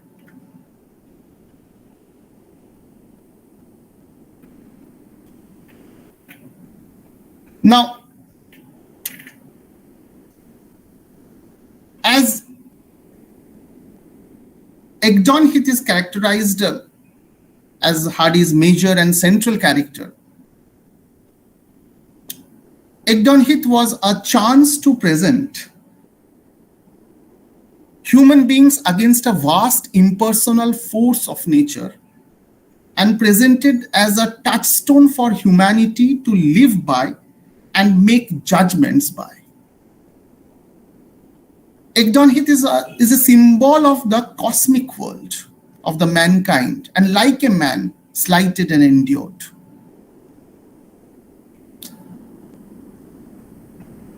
The characterization of Egdonhith as a living being further reinforces Hardy's presentation that how it can reflect the inhabitants' mind and different characters. So now I would like to focus on the different characters or the major characters on which there was an influence of Egdonhith, or how the characters are dealing with Egdonhith.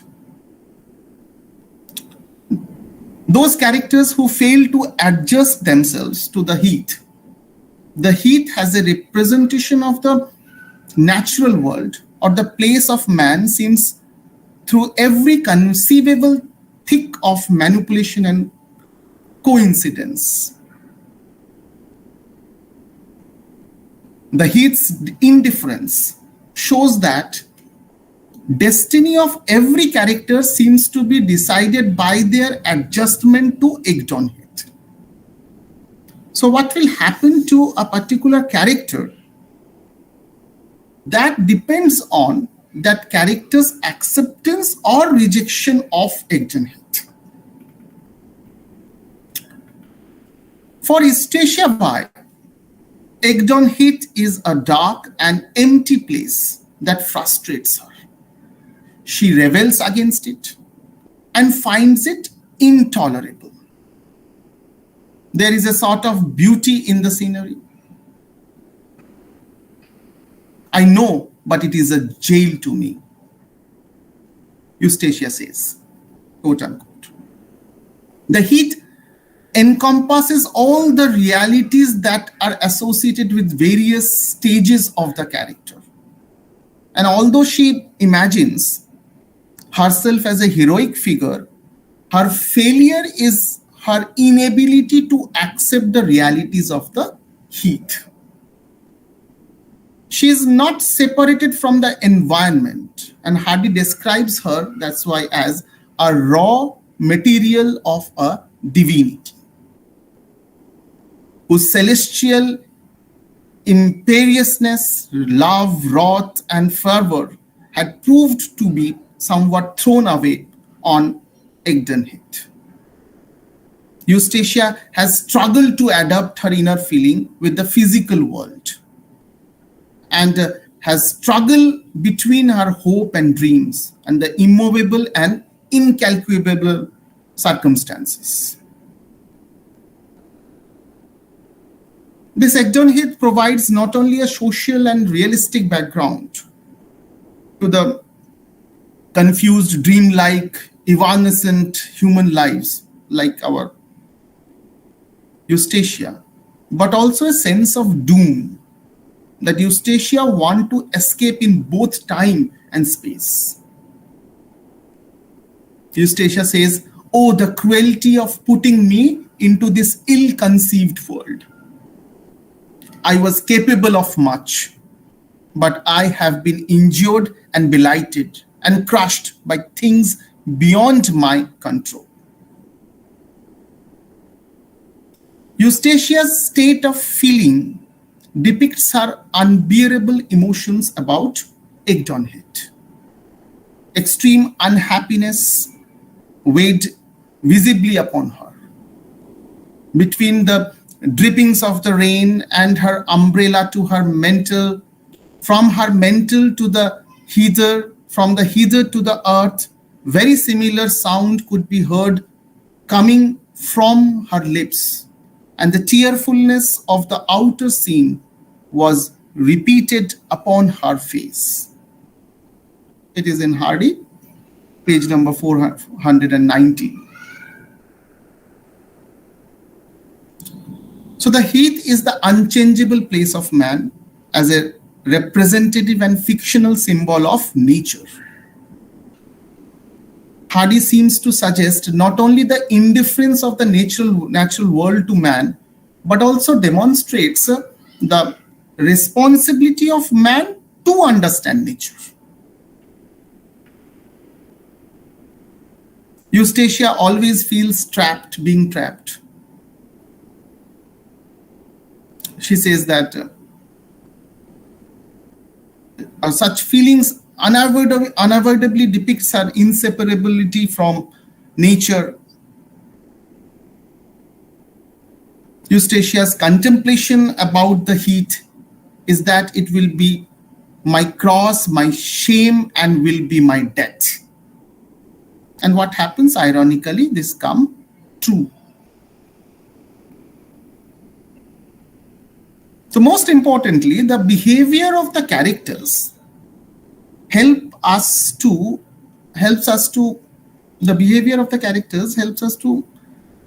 explore how Hardy echoes their qualities with elements of nature. So without the presence of the nature, the man doesn't exist. Hardy seems to show how human position by testing their characters through intensifying the world in which they live in.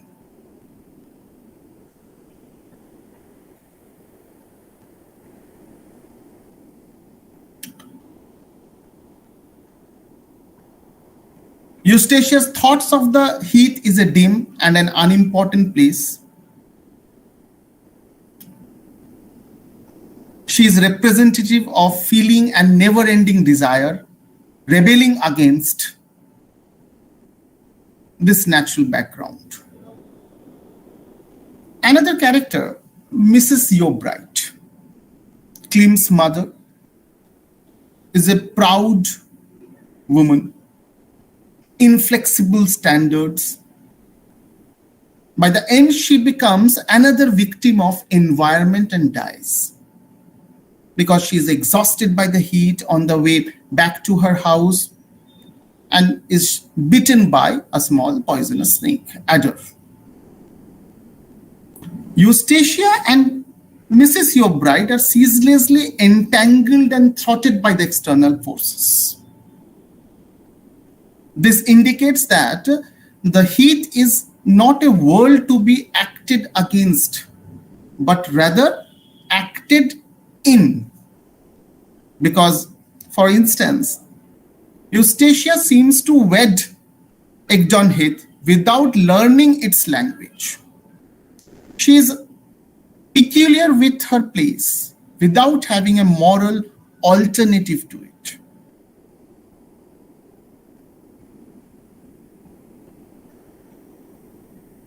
So some of the characters like Eustacia, Wildeve, and Mrs. Your Bride become victims of the heat despite their desire to abandon it.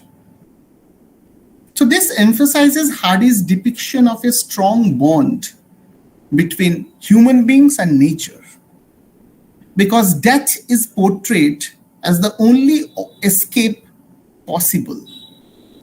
Thus, human will is ceaselessly entangled, thwarted by the external forces, which reinforces the fact that it is difficult to dissociate characters from the environment.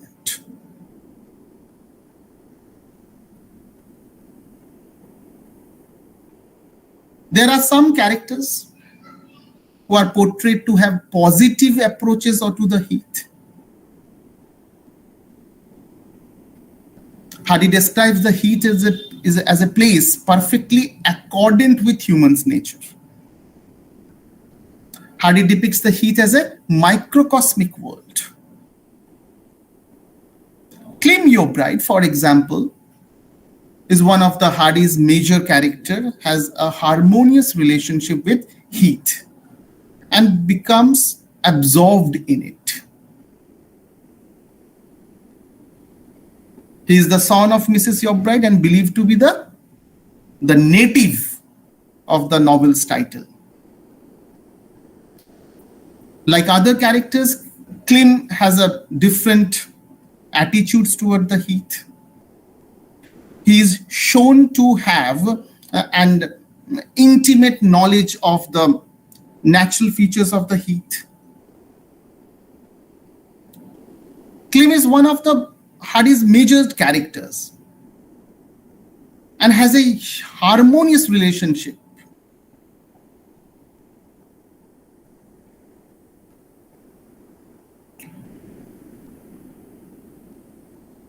He comes back from Paris to live there. That surprises Eustacia, that cannot understand why someone like Clem has to come back from Paris, the center of all that is desirable for her. So Clem's return can also reveal that heat becomes an index, a symbol of man's unchangeable place in nature.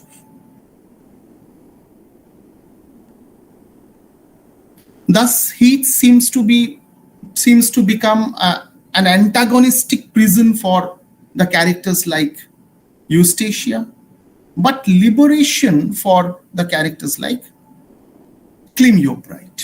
And it reflects various approaches of characters to it. Clem's returns further reinforces his perception and presentation of nature or man's surrounding environment as man's true place. The Return of the Native portrays two other characters who harmoniously live by the heat and survive in this indifferent setting Hardy has characterized. These characters are Diggory and Thomasin Your Bride.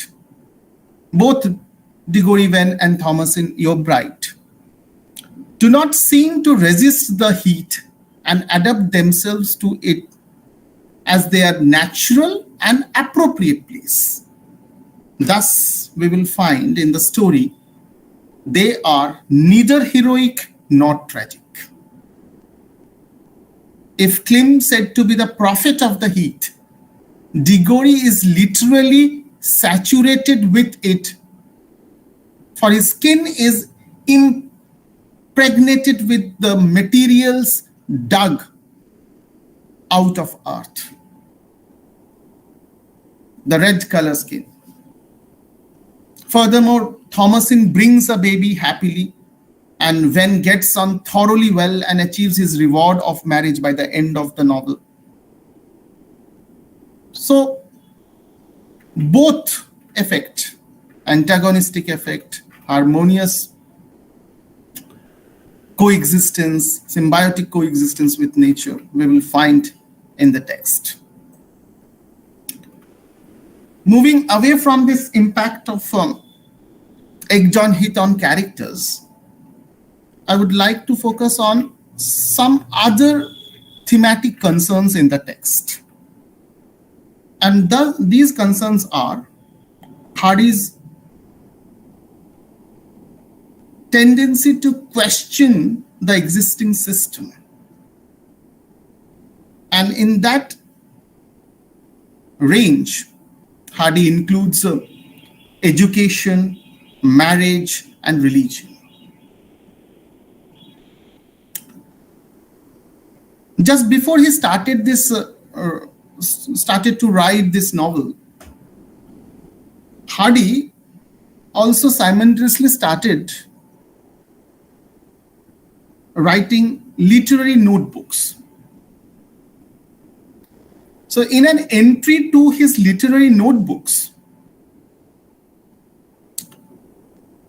Hardy copied out an idea or a key idea from Matthew Arnold's essay, and that was on the great German romantic poet Heinrich Heine, H-E-I-N-E, Heinrich Heine.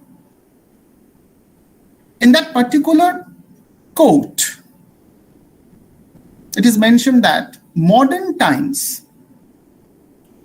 find themselves with an immense system of institutions.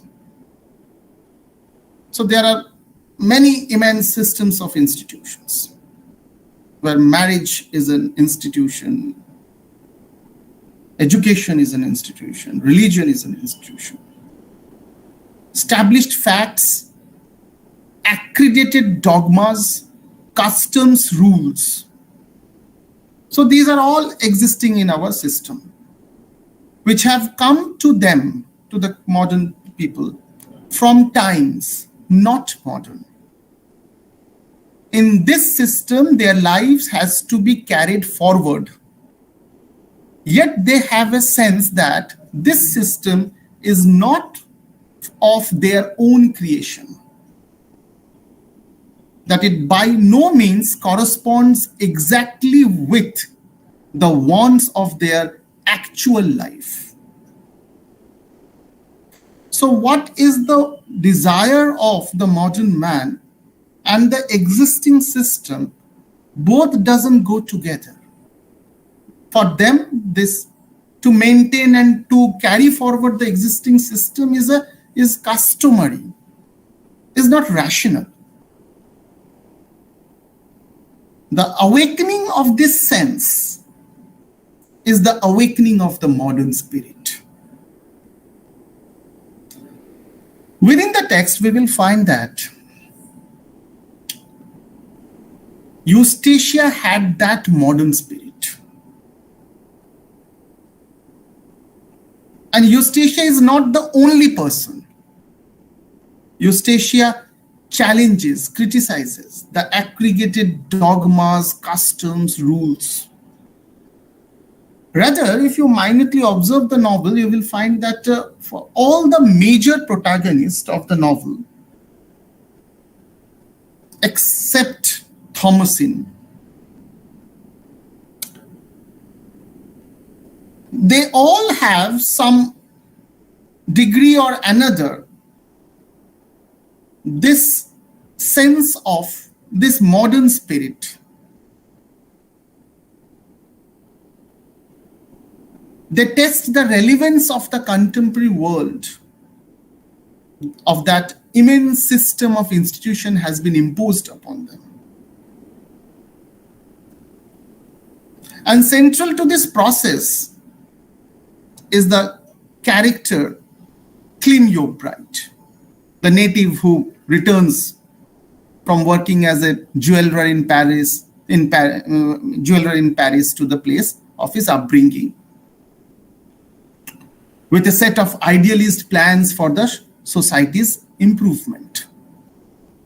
Throughout, Klim repeatedly speaks of his previous trade in the French capital as superficial, effeminate, and associated with artificial class barriers,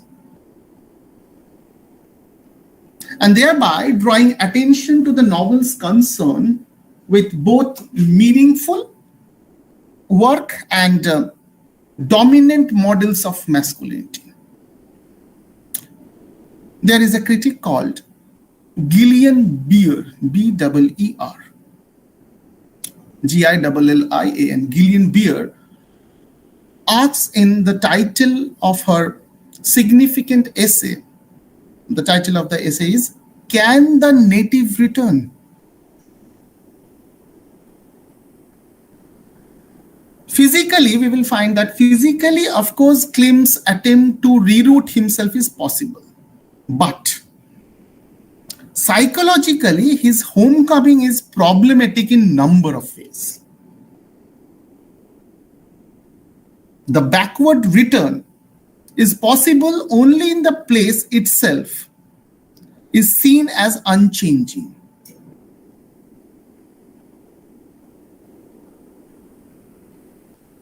It merges, therefore, into a dream of nostalgia. The time period when this novel was written by Hardy, he was very much acquainted with the works of the socialist theories like Charles Fourier, Henri de Saint-Simon. There is another French philosopher and thinker, Auguste and sociologist, Auguste Comte. And Hardy had read extensively in the work of Comte,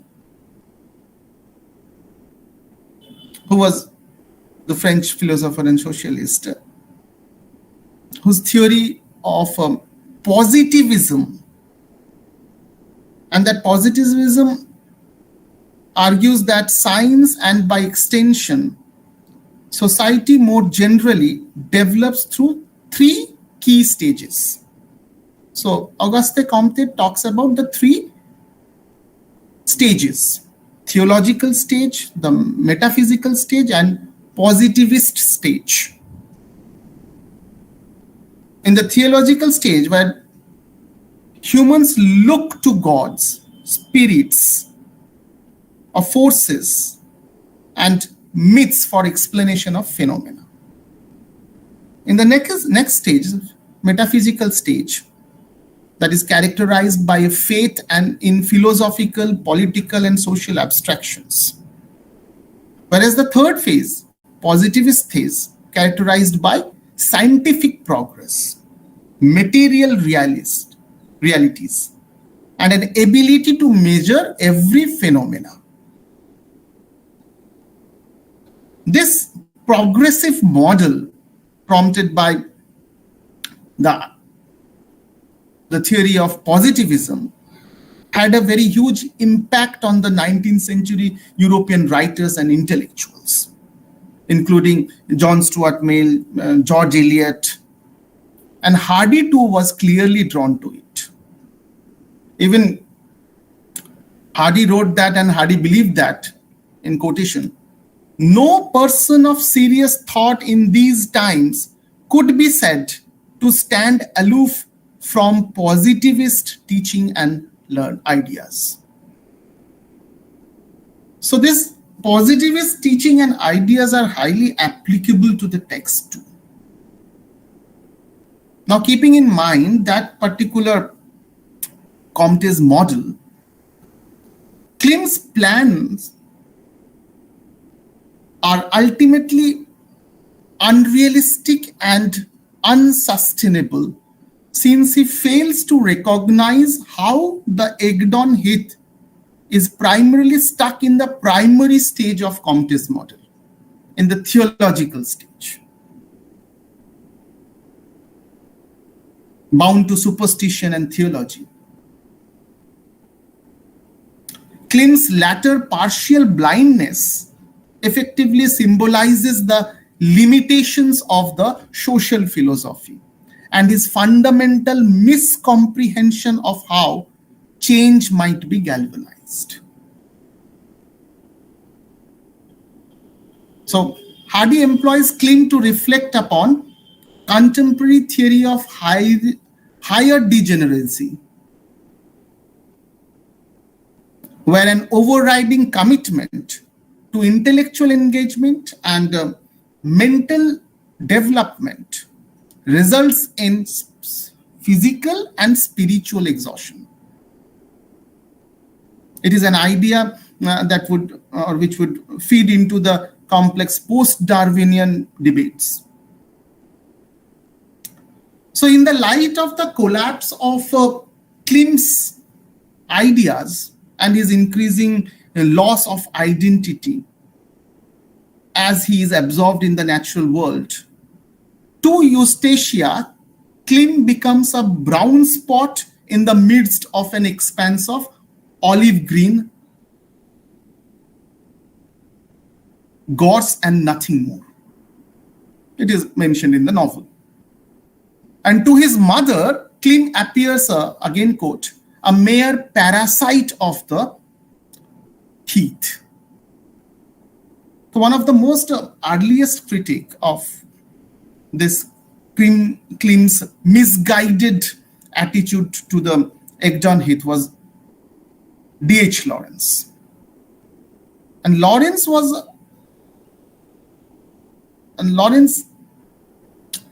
considers this Klimt's action in a rather simplified Freudian reading, in which Klimt's commitment to social development in terms of a displacement of his inability to come to terms with his true self and his real desires. Quote, in quotation, Lawrence says that what is Klimt's altruism but a deep, very subtle cowardice that makes him shrink his own being whilst acting nobly. So basically, Klimt is escaping from his own self, and that's why he is acting nobly.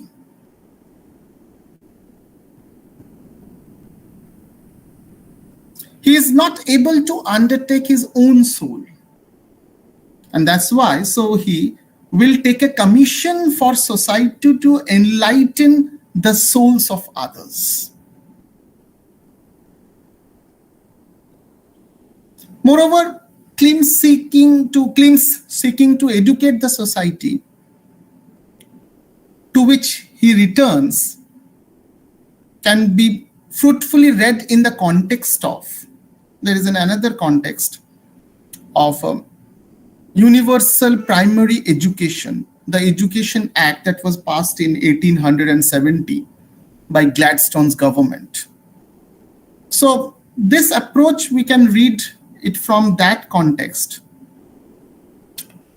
in the context of contemporary reform debates of the late 1860s, where Gladstone's government was pushing for universal primary education.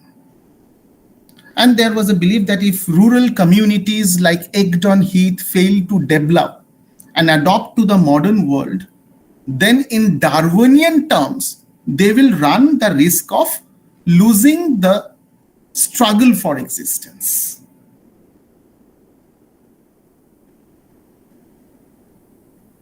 So moving away from this idea of education, we will find that marriage is another important issue within the whole text.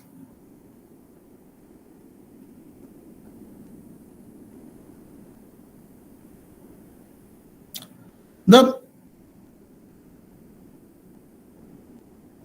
Return of the Native takes on a subject, social discord and marital breakdown. And these subjects in the previous novels only hovering on the periphery, but now they have become, in this particular text, the central.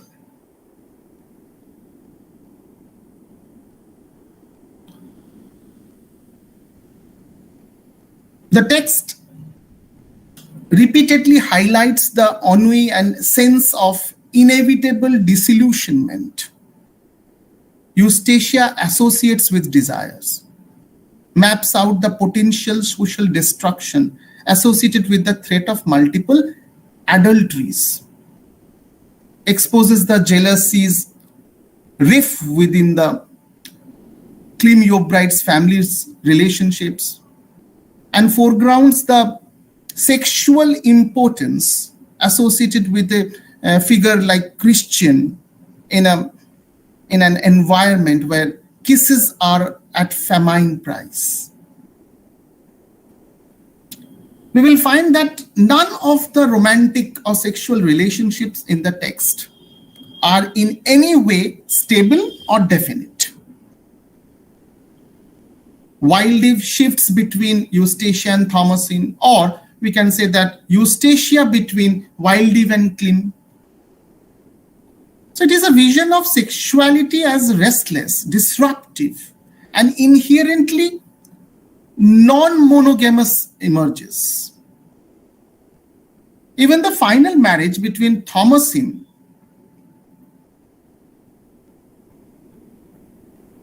that also an embodiment of passive.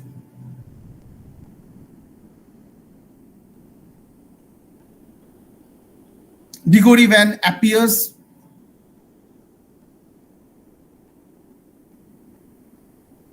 symbolically.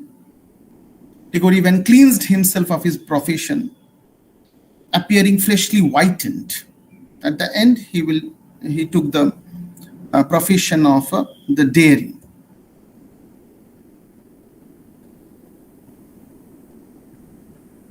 So by any account, then the Return of the Native is a remarkable text. Not only it is extremely powerful in terms of its narrative drive, its formal and generic innovation, and its descriptive power, but it also remains compelling in its exploratory and often confrontational engagement with a whole range of contemporary issues. There are lists of contemporary issues, and so many intricate, complicated issues are intertwined with each other that is very hard to separate them one from another. Issues like the institutionalized dynamics of love and sexuality, dominant and resistant models of gender, class and class conflict, the problems and possibilities of education, positivist and Darwinian models, the fate of rural communities, the questioning of religious belief and the established church, displacement in a changing world. So if I quote Tess, she called it the ache of modernism. So in many ways, there are plethora of intellectual content which is significantly denser and more purposeful than any other work of Hardy's previously published works. Consequently, it is hardly surprising that the novel firmly established Hardy as one of the Victorian major writers and socio-political commentators, and that it still continues to speak to us in a variety of intriguing and compelling ways. So there are so many meanings, so many contemporary issues are embedded in the novel that makes it a most unique one. So I would like to end it with this. There are many other issues. We can talk about the rustic characters. We can talk about the symbolic significance of various symbols used by the author in the text. But the most important thing is Hardy's vision, the tragic vision, and in that vision, how nature and man are intricately related to each other. So now you can ask me some questions. Professor Ghosh, there is some questions maybe in the chat box. Some questions are there in the chat box. If you kindly look into. Okay, actually my computer is not working. I'm listening very low.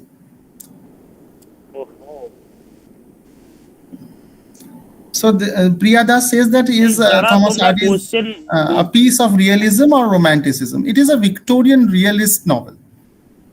There are some slight issues of romanticism, but this is not exactly that what romantics have presented the romanticism. But strictly, in a very broader sense, it is a Victorian realist novel. What role does the fate play in Eustatia's tragic end, and could her fate be seen as a result of her own choice or as predestined? I think I have discussed this Eustatia's role and how Eustatia is consciously denying that the presence of Egdon Heath in her life, and because of that struggle with nature and human desire, what happened to her. So in many ways, I think I have discussed this question. What imagery is associated with witchcraft and delivery, and which witchcraft? I didn't get the question, I think. Priya, what is exactly the question?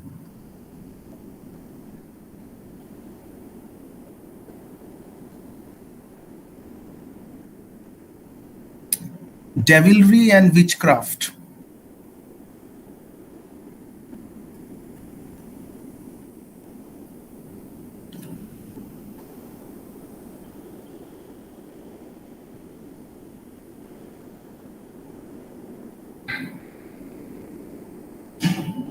Since I'm not listening you properly, I'm sending you my WhatsApp number. You can ask me your questions there, and later on I will send you the answers too.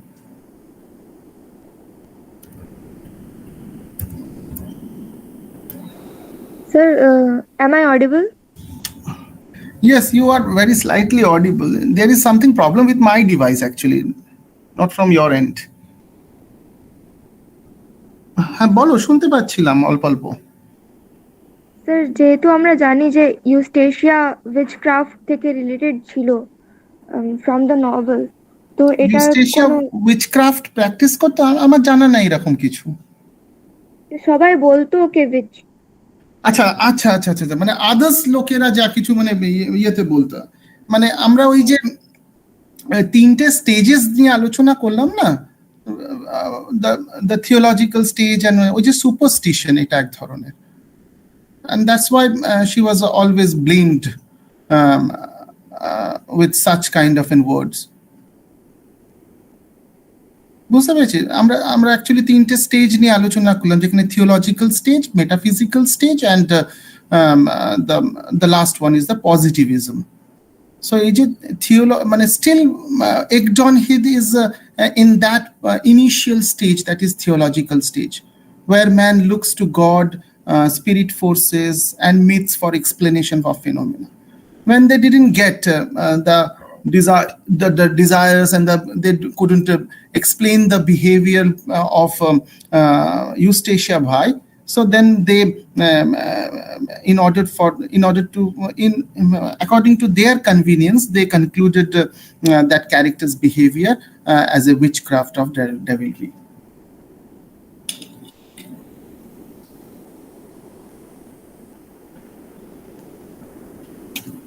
বোঝা গেল?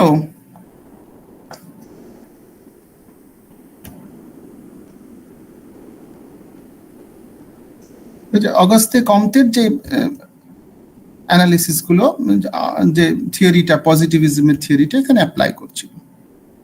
তো apparently and surface লেভেলে আমাদের মনে হবে that native has returned, Klim Yobright has returned to the roots, and that's why he survived, and he is very close with the nature. But that is not exactly completely true. We will find that Klim Yobright's ambitions are very impractical.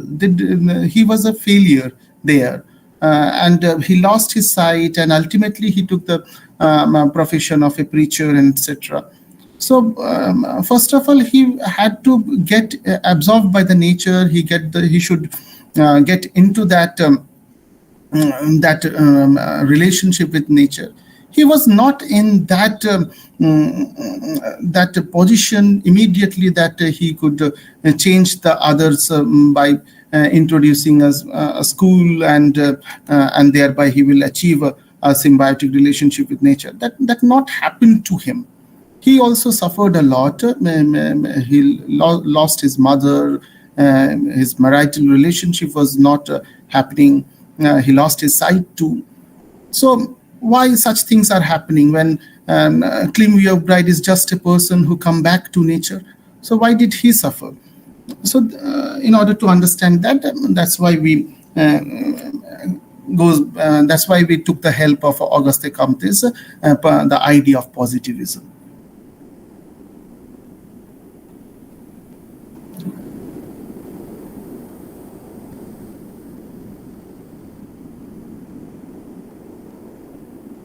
Anybody else? আমি কি তাড়াতাড়ি ছেড়ে দিলাম, মানে আমি বুঝতে পারলাম না।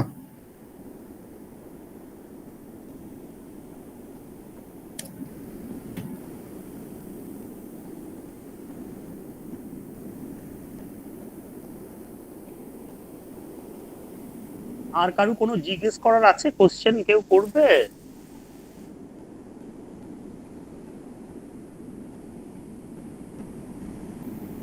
No, sir.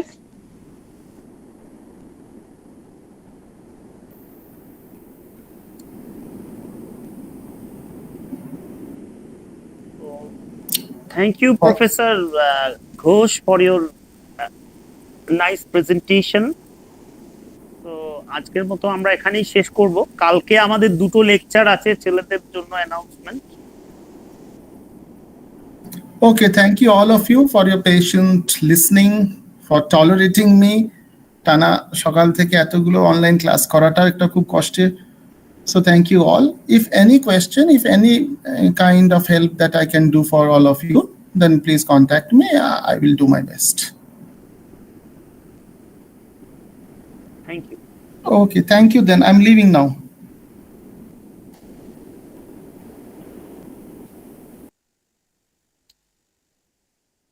কালকে সবাই টাইমলি জয়েন করে যাবে, হ্যাঁ।